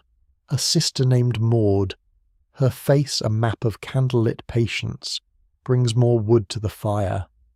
It is she who tells the tale, though not as a tale at first. She speaks while setting logs in place and checking the shutters. Long ago, she says, a girl came to this house not because she heard angels calling, but because her family heard debts calling louder. The girl's name may have been Cecily, though some swear it was Joan, and others say the sisters changed it when she took the veil. Those who tell the tale never fully agree, because convent names are like doors. Once one closes, the room behind it grows dim. She was the second daughter of a minor knight whose lands lay between 2 quarrelsome lords. There was not enough dowry for all the girls and not enough coin for all the promises made in easier years. One daughter married for alliance. One was sent here with a chest, a veil, 2 silver spoons, and a father's kiss that may have been love or relief, or both. Before she came, Sister Maud says, there was a young man, not a prince. These stories are kinder when they leave princes outside. He was a falconer's nephew, or perhaps a clerk in her father's hall, with a russet hood, careful hands, and a laugh he tried to hide during prayers. He knew how to mend a jess, quiet a hawk, sharpen a quill, and stand beneath the orchard wall as if waiting for no one at all. Cecily met him by the well at dawn, where household girls came with wooden buckets, and old women muttered charms against milk souring in thunder. Some swear she gave him honeyed bread on St. Agnes's Eve, when unmarried girls sometimes performed little rituals to dream of future husbands. Others say she only asked whether the roads were passable after rain. Even now, it is hard to tell which question frightened them more. They do not have long. Such loves rarely do. They speak in scraps beside the dovecote, near the herb garden, in the chapel porch after Mass, while everyone else discusses rents, weather, and the alarming price of herrings. He gives her a little bone comb carved with a bird. She gives him a length of green thread from her sleeve. No priest hears vows, no witness ties hands, no parchment is signed. Yet when her father's decision comes, it breaks something all the same. Sister Maud folds a cloth over the bread. Cecily arrives in late autumn wearing a travel cloak lined with squirrel fur, her eyes red from cold wind, not tears, or so the family claims. The prioress receives her at the oak door. The chest is carried in. The silver spoons are counted. Her hair is cut later, behind a screen, and some sisters say she does not make a sound. Others say she whispers one name as the braid falls. No one can quite agree whether this is true or only something grief added afterward because silence was too hard to bear. Life closes around her in hours and bells, matins in darkness, lords at dawn, work in the garden, reading in the cloister, spinning wool, brewing simples of sage, rue, and lavender for coughs, bruises, and sleeplessness. The sisters keep rosemary for memory, wormwood against fleas, and a little bag of blessed salt near the door, because old habits can wear a Christian cloak and still keep their old shoes. At first, Cecily waits for a message. Then she waits for the desire to stop waiting. Neither arrives quickly. Once, a traveller leaves a green thread tied to the convent gate. The porteress cuts it down before anyone can ask. Once, a falcon circles above the orchard. Bells on its legs faint in the air, and Cecily stands so still that the novice beside her begins to cry. Years pass. The falconer's nephew marries, or dies, or goes to war. The stories disagree, and Sister Maud does not correct them. Cecily becomes Sister Catherine, then cellarer, then mistress of novices. She learns which stores will last through Lent, which girl is hiding homesickness, which candle stubs may be saved for the poor, and which silence is prayer and which is pain. When she dies, they find in her chest not jewels, not secret letters, but a little bone comb carved with a bird and a length of green thread wrapped around it. Some swear the thread is still bright. Others say it has faded to the colour of old grass. Sister Maud only looks toward the oak door and says love does not always ask to be freed. Sometimes it asks simply not to be thrown away. The fire settles low, beyond the wall. The sisters finish their chant, and the last note fades into the rafters. You think of Avelin's letter, Eloise's cloistered words, the cracked badge, the teal sleeve, the river song. The convent is quiet, but not empty. Its silence holds many footsteps, many surrendered futures, many hearts folded carefully away like linen kept for a feast that never comes. At last you lie down on the straw bed beneath a wool blanket, listening to rain bead against the shutter. Somewhere beyond the inner door, the suspicious monk confers over his hidden case. Somewhere outside, the pilgrim road darkens toward frosted fields and a lonely manor where a widow waits beside a falcon's perch. You close your eyes as the convent bell marks the night, and its sound moves through you gently, like a key turning in a door that no longer needs to open. You wake before dawn to the convent bell, its sound small and silver in the dark, and for a moment you do not know whether you lie in the guest house, the manor hall, the harbour alehouse, or some place made from all of them rushes underfoot, smoke in the rafters, rain at the shutter, and stories folded beneath your cloak like letters never sent.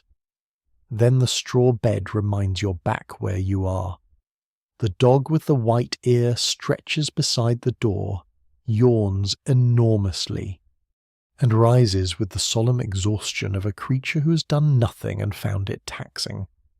A lay sister gives you breakfast in the grey hour coarse bread, soft cheese, and ale so small it might almost be water with a memory. She tucks 2 dried plums into your palm for the road, saying they help the stomach, though no one can quite agree whether they cure travel sickness or merely give travellers something to think about besides their feet. Outside, frost has silvered the convent garden.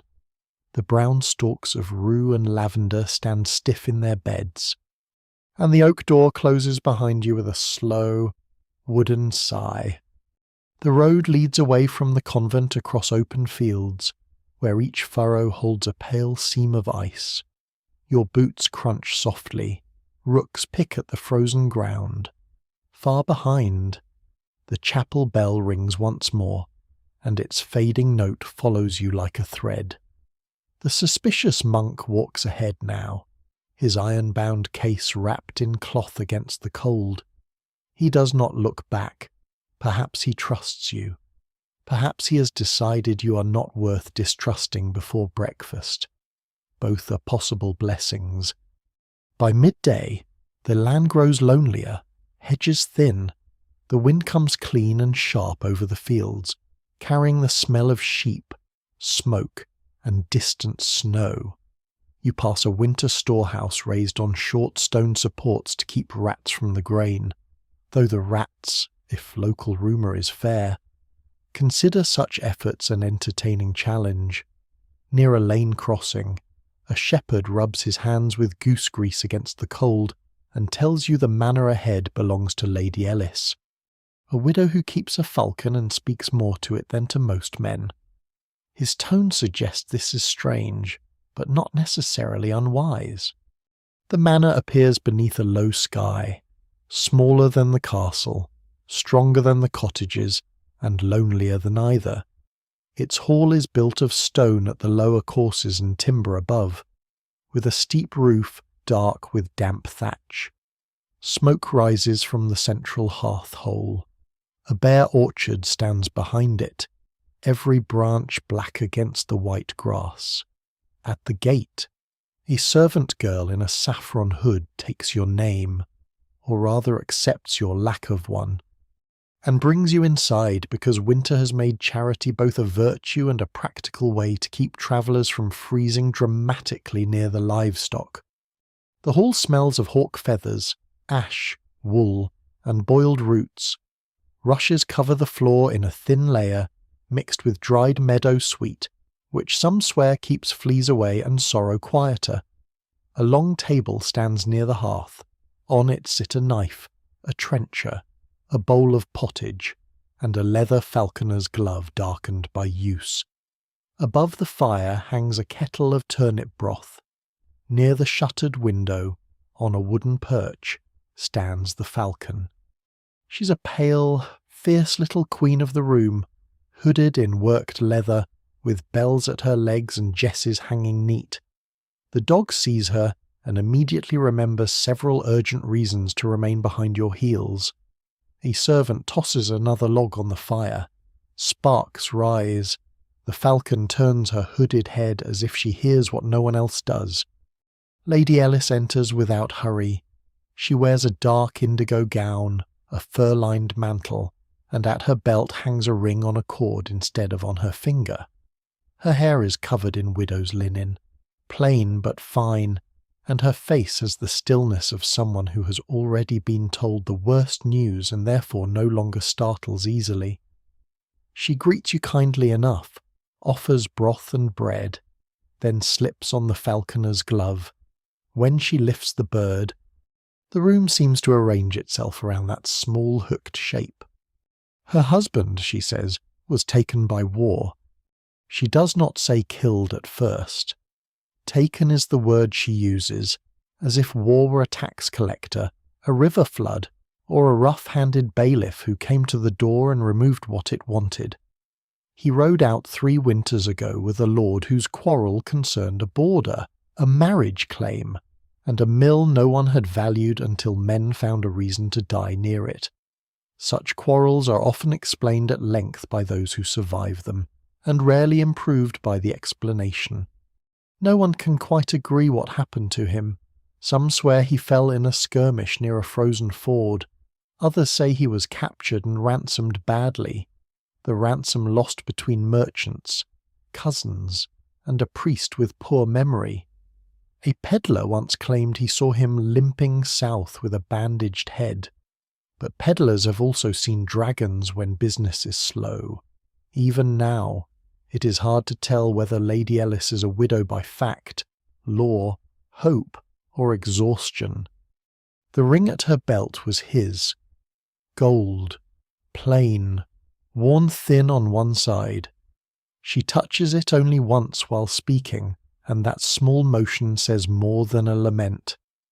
He gave it to her in the manor chapel after their wedding mass, when the floor rushes were fresh, the benches crowded, and someone's aunt insisted that a bride who stepped first through the doorway would rule the household. Lady Ellis smiles faintly at this. She stepped first, she says, because her husband paused to sneeze. Thus a great domestic power's established.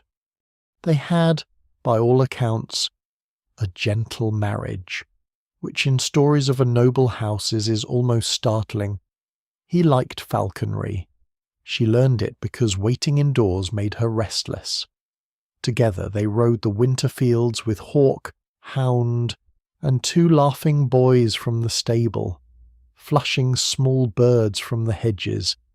He kept a charm of rowan wood sewn into his glove, not because he feared witches, he claimed, but because his grandmother had feared them enough for the entire family. Lady Ellis keeps that glove still, though the rowan charm has cracked. When he left for war, he gave her the falcon as a promise. If no letter came, she was to fly the bird at first frost and think of him returning over the fields. It is a beautiful promise, and a deeply impractical one, which may be why it has lasted. Letters fail, messengers drown, desert, drink, forget, or arrive with news that belongs to another man. But each winter, frost comes faithfully, and the falcon remembers how to rise. After the meal, you follow Lady Ellis into the orchard. The sky is white. The bare trees stand around you like witnesses. She removes the falcon's hood, and the birds' eyes open bright and dark, holding the whole field in their fierce little world. Lady Ellis lifts her arm. For one breath, nothing moves. Then the falcon launches. She cuts across the frosted air, swift and silent, bells barely sounding. You watch her climb, circle, and vanish for a moment against the pale sky. Lady Ellis stands with her gloved hand still raised long after the bird has gone. Some swear that once, on such a day. The falcon returned carrying a strip of cloth from a battlefield banner. Others say she returned with nothing, and the servants invented the cloth because grief needs objects to hold. Those who tell the tale never fully agree. At last, the falcon comes back, dropping from the air to the glove with a thud soft as a heart against ribs. Lady Ellis lowers her arm, strokes the bird's breast with one careful finger, and says that love after loss becomes a kind of daily work. You feed the hearth, you count the grain, you mend the glove, you unlock the door. You do not stop listening for hooves, but you learn to hear other things too. Bells, wings, winter wind, a guest's quiet step. That night, you sleep in her hall beneath a wool blanket near the fire. The ring glints faintly at her belt as she banks the coals. The dog curls close, humbled by the falcon's existence. Beyond the shutter, frost thickens over the fields, and the road waits to carry you onward toward a village healer, bitter herbs, and another heart that no charm can mend. You leave Lady Ellis's manor in the blue hush before sunrise, when frost still whitens the orchard, and the falcon's bells seem to linger in the air long after the bird herself has vanished into the mews. The widow stands at the gate with her fur-lined mantle drawn close, one hand resting near the ring at her belt, and she gives you a small packet of dried lavender for the road. It helps with sleep, she says, and with moths, and sometimes with grief if grief is willing to be modest. The dog with the white ear sniffs it, finds no meat, and looks personally disappointed by herbal medicine. The road drops into a low valley where smoke lies flat over thatched roofs, and the fields are cut into narrow winter strips. A few peasants are already out with wooden forks, turning muck near a barn while a boy carries buckets from the well, his shoulders bent beneath the yoke. Chickens scratch under a cart. A woman shakes rushes from a doorway, and the old dirty stems fall in a damp heap beside the threshold. Fresh rushes wait in bundles nearby, mixed with mint and meadowsweet to sweeten the floor. Medieval cleanliness, as you've begun to understand, is often a matter of burying yesterday beneath something nicer smelling. Near the village edge stands the healer's house, low, crooked, and busy with hanging things. Bundles of herbs dry beneath the eaves: sage, betony, rue, wormwood, yarrow, lavender, and plants you cannot name but instantly distrust. A string of onions hangs beside them. So does a horseshoe, a foxglove stalk, and a little red cloth tied around a nail. Some swear red cloth draws sickness out of a house. Others say it merely shows visitors where superstition lives, even now. It is hard to tell whether the difference matters to anyone with a fever. Inside, the room is warm, smoky, and bitter with crushed leaves. Clay jars line the shelves. A mortar and pestle sit beside a horn-spoon, linen bandages, a small knife, and a glazed pot that the healer tells you not to open. You obey with the speed of someone who has survived several inns and learned not to investigate every smell. A boy sits near the hearth with a wrapped ankle while his mother mutters that he stepped where an elf had danced. The healer, Mistress Sabine, says perhaps. But he also stepped into a rabbit hole, and both explanations may be treated with rest. She is neither witch nor saint, though villagers have called her both depending on whether the patient recovered. Her sleeves are rolled, her grey hair is bound in a linen wrap, and her hands move with calm certainty among herbs, cups, and little twists of thread. The suspicious monk stands just inside the doorway, watching her shelves with visible alarm. His iron-bound wooden case is tucked beneath his arm. Mistress Sabine notices it, notices him, and smiles as if she has spent her life being disapproved of by men who later ask for cough syrup. You sit on a bench near the hearth while she gives you warm ale steeped with rosemary. It tastes like a hedge that has made difficult life choices, but it sends heat down into your chest. The dog curls under the table, close enough to benefit from dropped crumbs. far enough from the herb pots to avoid becoming part of treatment. Mistress Sabine tells the tale while grinding something dark and fragrant in the mortar. Long ago, she says, there came to her door a young man from the mill, or perhaps from the fuller's yard. No one can quite agree whether he worked with grain, cloth, or both, because sorrow tends to blur occupations faster than names. He loved a girl promised elsewhere. That much never changes. The girl was called Marjorie in this valley, though travellers sometimes call her Alice. She was the daughter of a prosperous tenant, known for baking coarse loaves with caraway and for singing while skimming cream. Her family meant to marry her to a man with 2 oxen, a sound roof, and a mother who inspected brides as if buying livestock. The mill lad had no oxen, no roof, and flour in his hair most days. What he had was a patient heart, a carved wooden whistle, and the foolish belief that sincerity should count for more in household negotiations. Some swear Marjorie loved him openly. Others say she only smiled when he passed the dairy, which in a village is nearly the same as announcing an engagement from the church tower. They met near the bakehouse after dusk, where warm stones held the day's heat and the air smelled of rye, ash, and yeast. He gave her the whistle. She gave him a little cloth charm sewn with basil and thyme, because basil, some said, stirred love, while thyme gave courage. The priest would have frowned. The priest frowned often enough that people learned to work around the weather of his face. When the marriage bargain hardened, the mill lad came to Mistress Sabine asking for a love charm. Here, she pauses, tipping crushed herbs into a cup. She says people imagine healers keep drawers full of easy answers, 1 powder for fever, 1 salve for grief, 1 whispered verse to turn a father's mind, 1 ribbon knot to make a reluctant heart obedient. But hearts, she says, are not warts. You cannot charm them away with a bean rubbed under a new moon and buried beneath the doorstep. Though plenty have tried, and beans have suffered unfairly for it.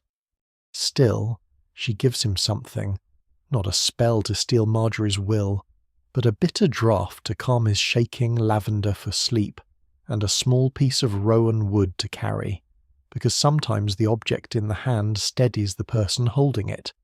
She tells him to speak honestly before witnesses, to ask the priest, to ask her father, to offer labour, not moonlight. Sensible advice, you notice, has a poor survival rate in heartbreaking tales.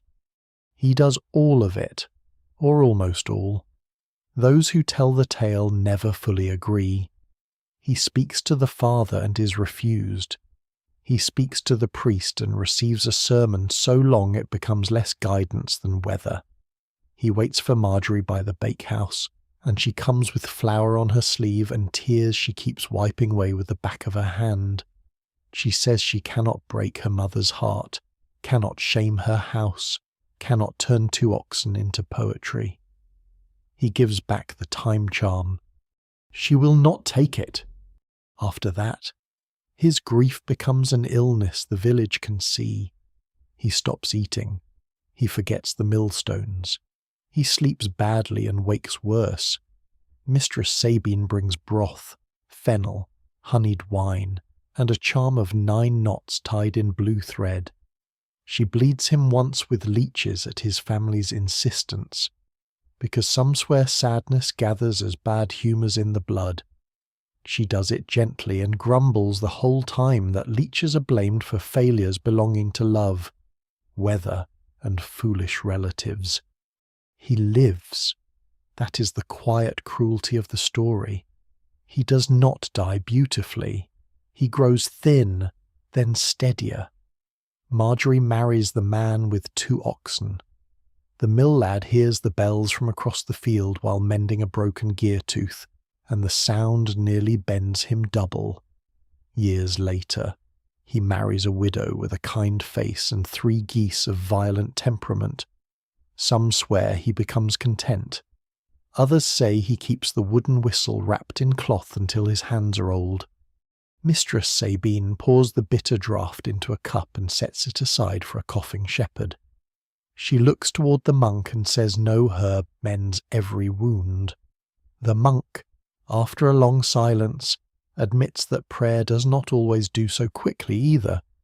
It is the nearest thing to friendship you have seen between them. By evening you leave the healer's house with rosemary on your breath and bitter smoke in your cloak.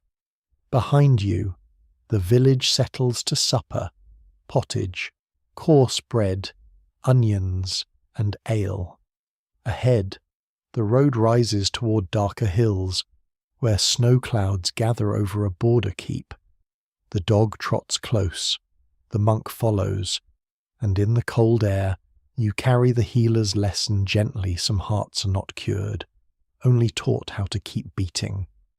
The road toward the border keep climbs through a country that seems to have forgotten colour. By late afternoon, the fields are pale with frost, the hedges black, the sky low and swollen with snow. The dog with the white ear walks close to your heels. The suspicious monk follows with his iron-bound case wrapped beneath his cloak, and for once his silence feels less like judgment and more like shared cold. You pass a wayside marker carved with two lordly signs, one hacked across by someone with strong feelings and a poor chisel. A shepherd's boy tells you the keep ahead stands where two lands meet badly. One lord claims the stream, another claims the hill, and both claim the toll road whenever merchants look prosperous. No one can quite agree where the border truly lies. The keep appears near dusk, its walls rising above a frozen ditch, torches burning orange in the gatehouse. Inside, the yard is churned with icy mud. Men carry peat. A woman drags a bucket from the well with both hands red from cold. In the stable, horses stand under rough blankets while a groom rubs their legs with warmed vinegar and salt, because some swear it keeps stiffness from settling after a hard ride. You're given shelter in the lower hall, where rushes cover the floor, mixed with dried juniper to sweeten the air and, so the cook says, to discourage sickness. She stirs cabbage, beans, and smoked bacon, looking like a woman who could discourage sickness by glaring at it. Soldiers sit along the benches, mending straps, oiling mail, and eating hard bread. It is here, beside the fire, that the border tale unfolds. A scarred sergeant tells it first, then an old maidservant corrects him. Those who tell the tale never fully agree, but the names most often given are Aldrich and Ismain. He is from this side of the stream, sworn to the lord of the keep. She is from the other side, daughter or ward of the rival house. They meet during a winter truce, when both households repair the bridge after floodwater tears half of it away. Romance, it seems, sometimes begins with carpentry and mutual inconvenience. You picture them in the snow-damp morning, men hauling beams, women bringing hot ale, a priest blessing the bridge with one eye on the weather. Aldrich holds a rope steady while Ismain crosses with a basket of iron nails. She slips. He catches the basket first, then her wrist. Ismain laughs because he looks terrified after saving several pounds of nails from diplomatic disaster. Their households return to glaring by spring, but the two begin leaving messages near the bridge. Not parchment, because parchment betrays too much and costs too dear. Instead they use small things, a white pebble on the left post, a twisted reed, a strip of saffron thread tied beneath the rail. Some swear border folk read such signs better than letters. Others say lovers always invent languages where ordinary speech is forbidden. For a year, perhaps two, they meet when they can at the bridge, beside a ruined sheepfold, once beneath a roadside shrine where travellers leave bent pins and candle ends to St. Christopher. Ismain gives Aldrich a little tin brooch shaped like a star. Aldrich gives her a carved wooden whistle, not unlike the mill lad's gift from the healer's tale. They speak of marriage as if the world may be gently persuaded. The world, meanwhile, sharpens itself. A raid ruins the truce, or a stolen cow. Even now, it is hard to tell whether the quarrel begins from blood, pride, hunger, or livestock, which in border country are often difficult to separate. The bridge is watched. The road is barred. Aldrich is ordered to remain inside the keep. Ismain is promised to a cousin from the west, a man with a stronger claim, a larger pasture, and eyebrows remembered unfavourably in every version of the tale. Then comes the snowstorm. Outside, snow taps against the shutters like soft fingers. On such nights, folk here hang iron shears above the door to cut ill luck before it enters, and set a little bowl of salt near the threshold to keep wandering spirits from crossing. The cook says it also keeps mice interested, but tradition rarely asks the cook's permission. Aldrich receives a sign at dusk, the saffron thread tied around the hilt of his knife, left by someone who has passed through the stable unseen. Ismain will come to the old bridge at midnight.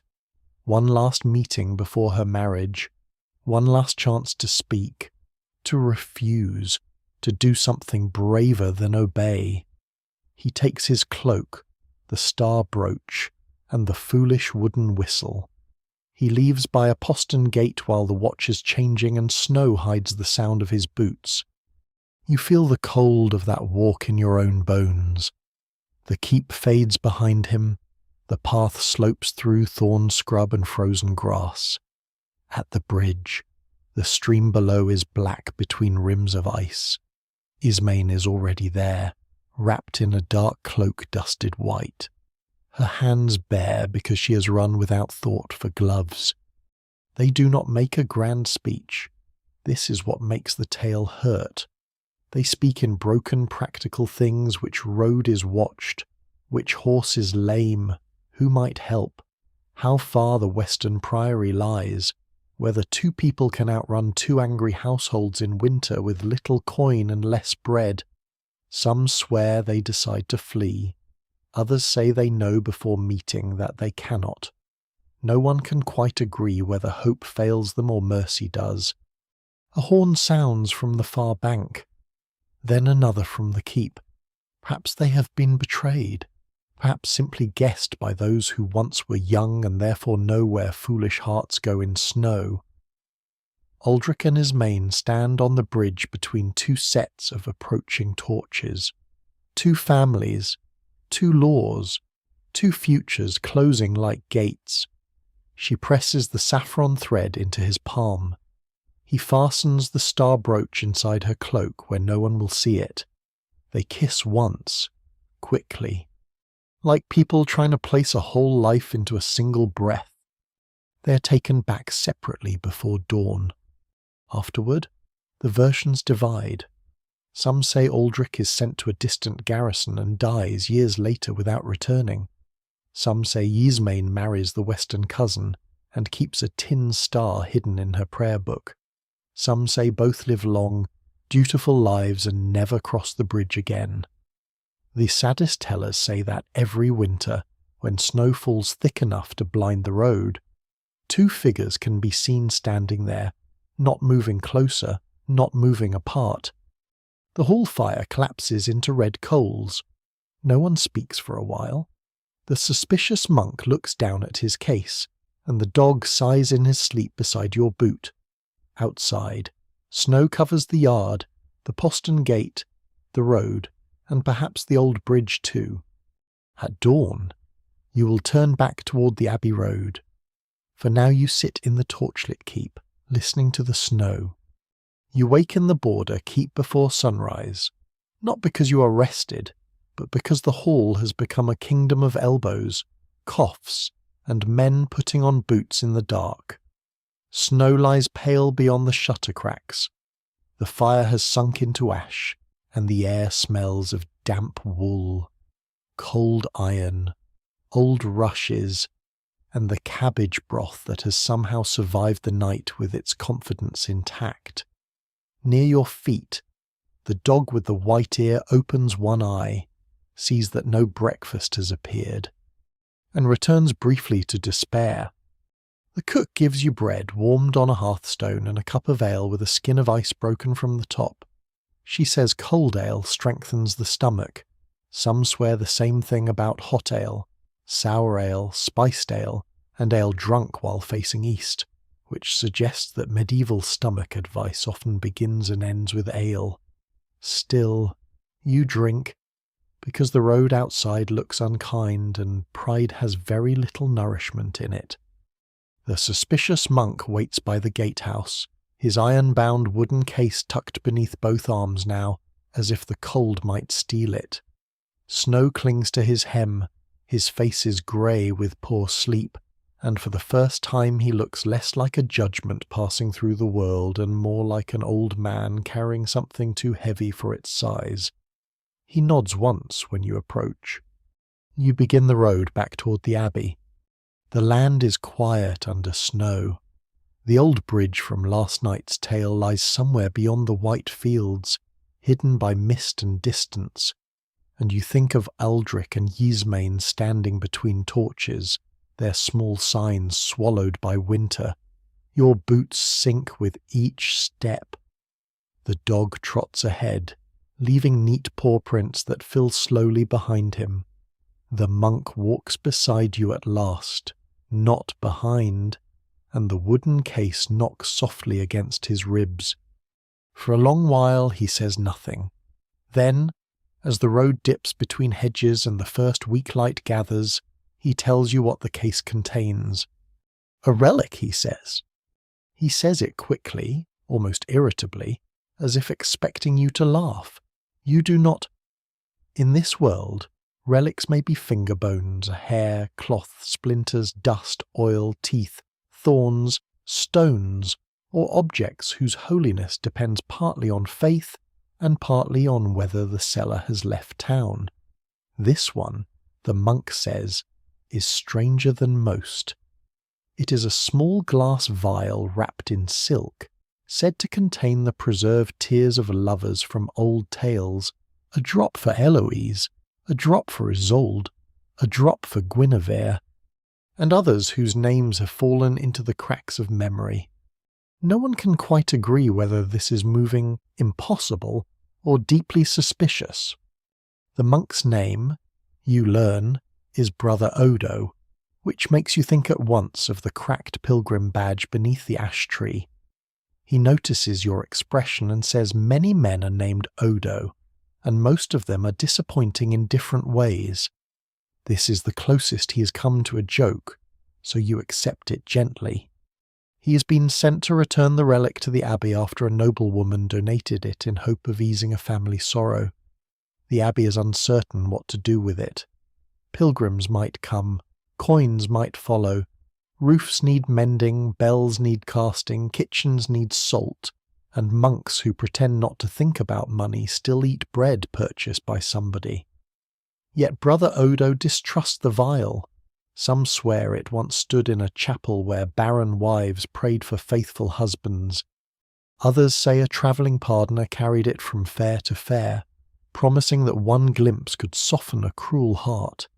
Even now, it is hard to tell whether the vial has gathered holiness, fraud, grief, or merely dust.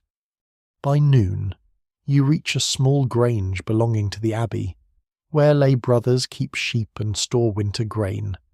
They let you warm yourselves in a low barn beside stacked hay and sacks of oats. A boy turns a hand mill near the door, grinding barley with sleepy patience. A woman checks cheeses on a shelf and marks them with a little cross of ash, a habit she says keeps mice and envy away. The mice, judging by the corner gnaw marks, are not devout. You share pottage thick with beans, onions, and a ribbon of smoked fish. Brother Odo sets the case on the table but keeps one hand on it. The lay brothers eye it with more interest than the pottage deserves. One asks whether the tears truly belong to famous lovers.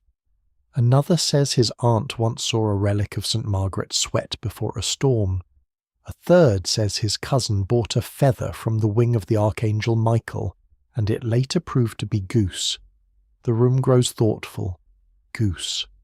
You Learn has impersonated many holy things. At last Brother Odo opens the case.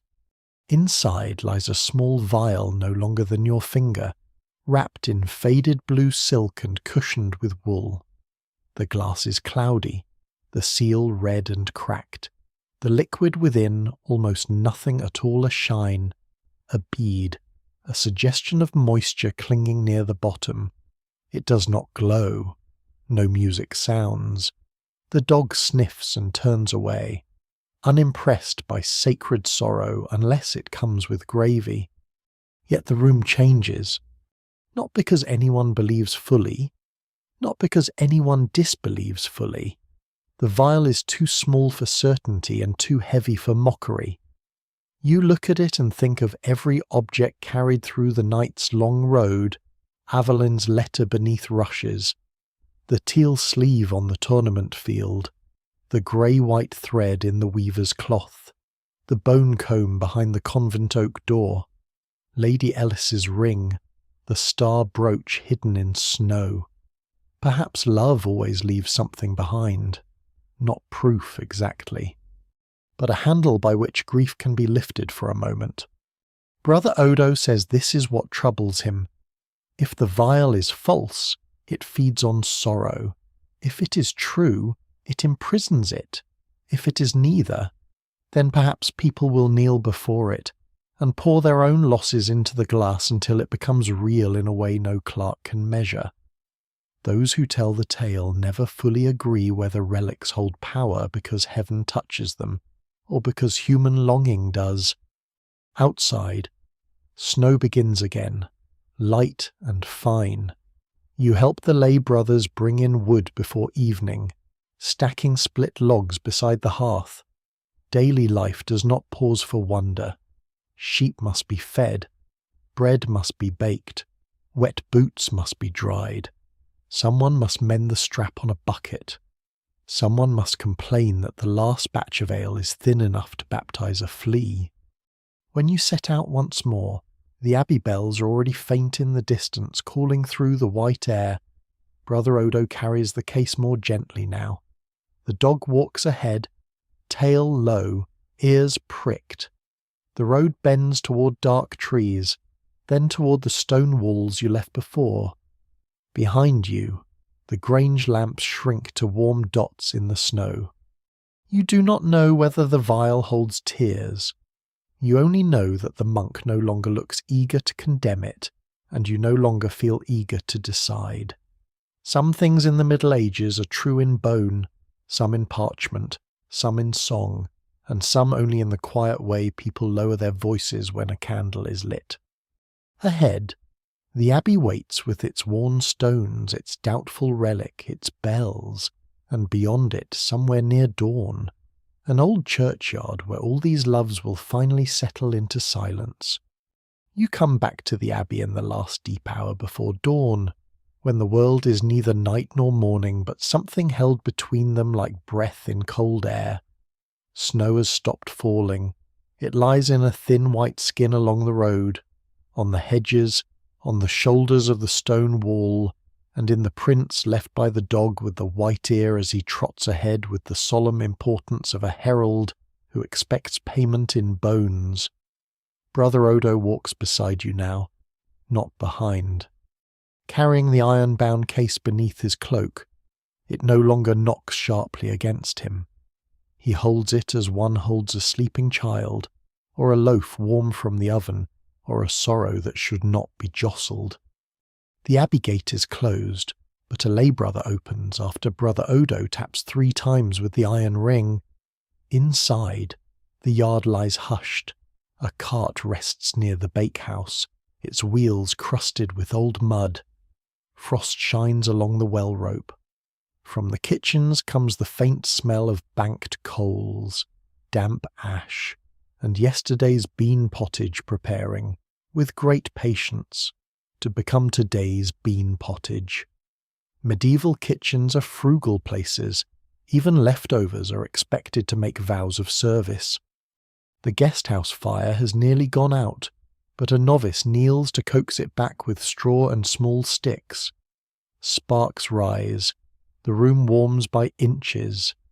You sit on a bench, stretch your wet feet toward the hearth, and feel the road settling into your bones, the walled town, the manor rushes, the forest cup, the harbour sail, the chapel candle, the tournament mud, the river loom, the cracked pilgrim badge, the convent oak door, the widow's falcon, the healer's bitter herbs, the snowy bridge.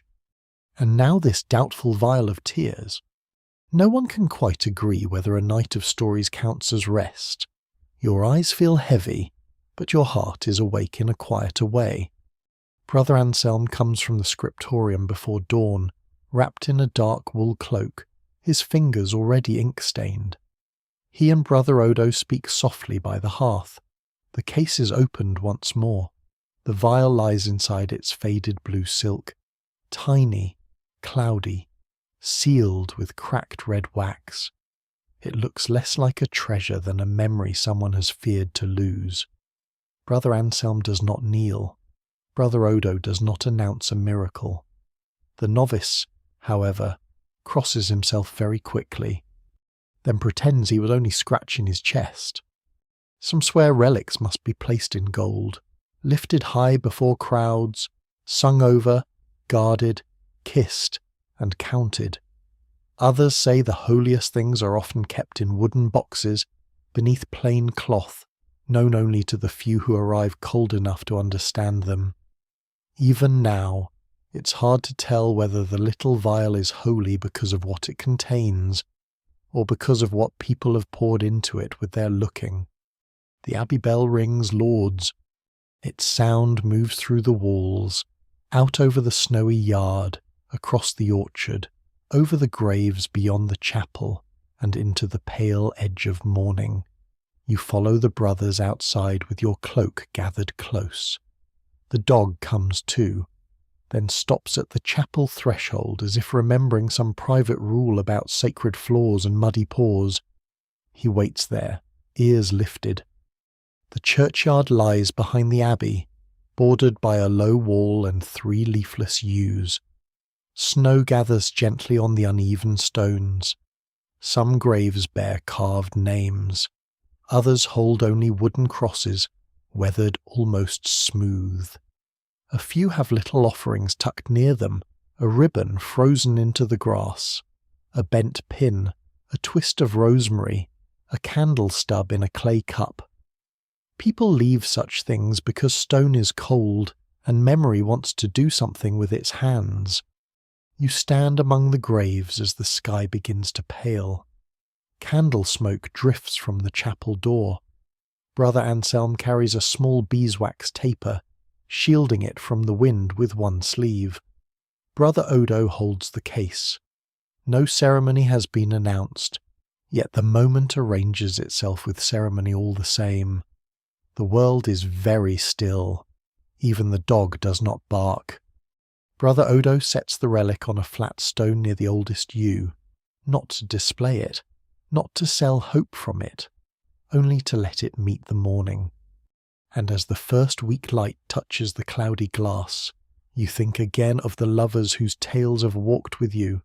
Aveline in blue wool, dropping her letter beneath the rushes while men bargain over her life. Martin in the rain, pressing parchment to his mouth because he has no safer place for love. Eloise behind cloister walls, writing with a mind no vow can dim. Abelard beneath the weight of brilliance and regret. Tristan listening for a sail. Isolde crossing too late. Guinevere in her candlelit chapel, caught between crown and heart. Lancelot carrying honour-like armour that cannot protect him from himself. Lady Merwin's sleeve fluttering against steel. The weaver's daughter hearing the river in the loom. The pilgrim's cracked badge. Sister Catherine's bone comb. Lady Elis's ring. Marjorie's time charm. Ysmain's hidden star. Those who tell these tales never fully agree on the names, the places, the endings, or the blame. Perhaps that is why the stories last. They make room for every village, every hall, every cold road, every person who has ever kept some small token longer than wisdom advises. The bell rings again. A crow lifts from one of the yews and crosses the paling sky.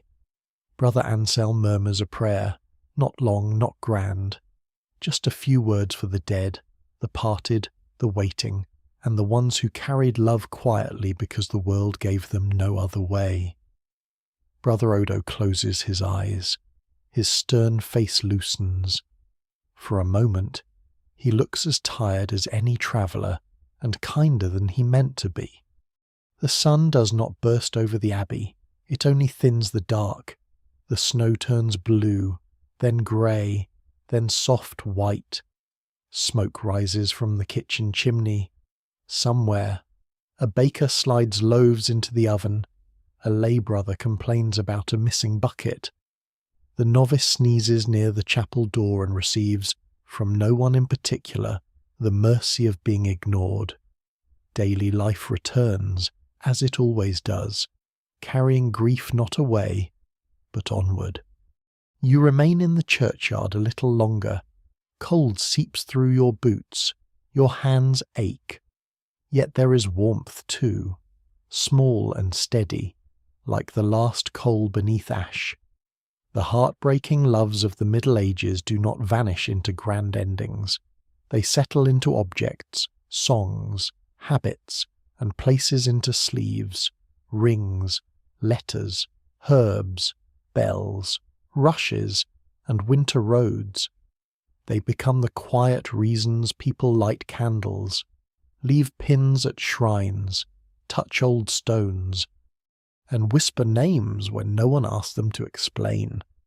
At last, Brother Odo lifts the vial and returns it to the wooden case. This time, he does not hide it. He carries it openly back toward the chapel, and the morning follows. You turn from the graves with the dog beside you and the abbey bells fading overhead. The snow lies soft on the path, and your footprints join many others, old and new, crossing the churchyard toward warmth.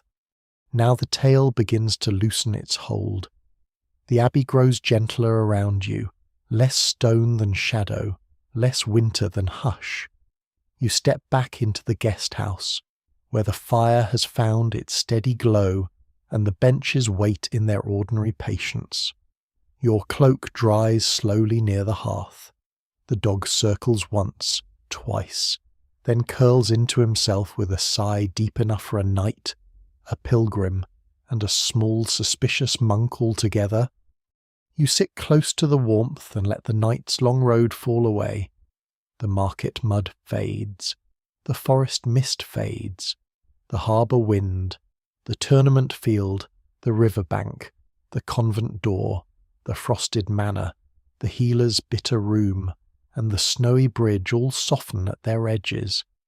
Only small things remain clear, a candle flame leaning but not going out, a bell moving through dawn, a white sail far away, a strip of teal cloth, a ring at a widow's belt, a thread tied where memory can find it. There is nothing more you need to solve tonight, no bargain to mend, no road to finish, no hidden letter to carry farther. The old stories can rest where they are, under yew trees, inside songs, between pages, and in the quiet places of the heart that do not ask for speech. You have walked with them long enough. The fire settles lower, the room grows dim and warm. Outside, the abbey wakes softly, but here, beside the hearth, the world asks less and less of you. Your hands loosen, your breathing slows. The last bell fades into the morning like smoke into rafters. Snow lies calm on the stones. The little dog sleeps. The candle burns small, steady, and kind.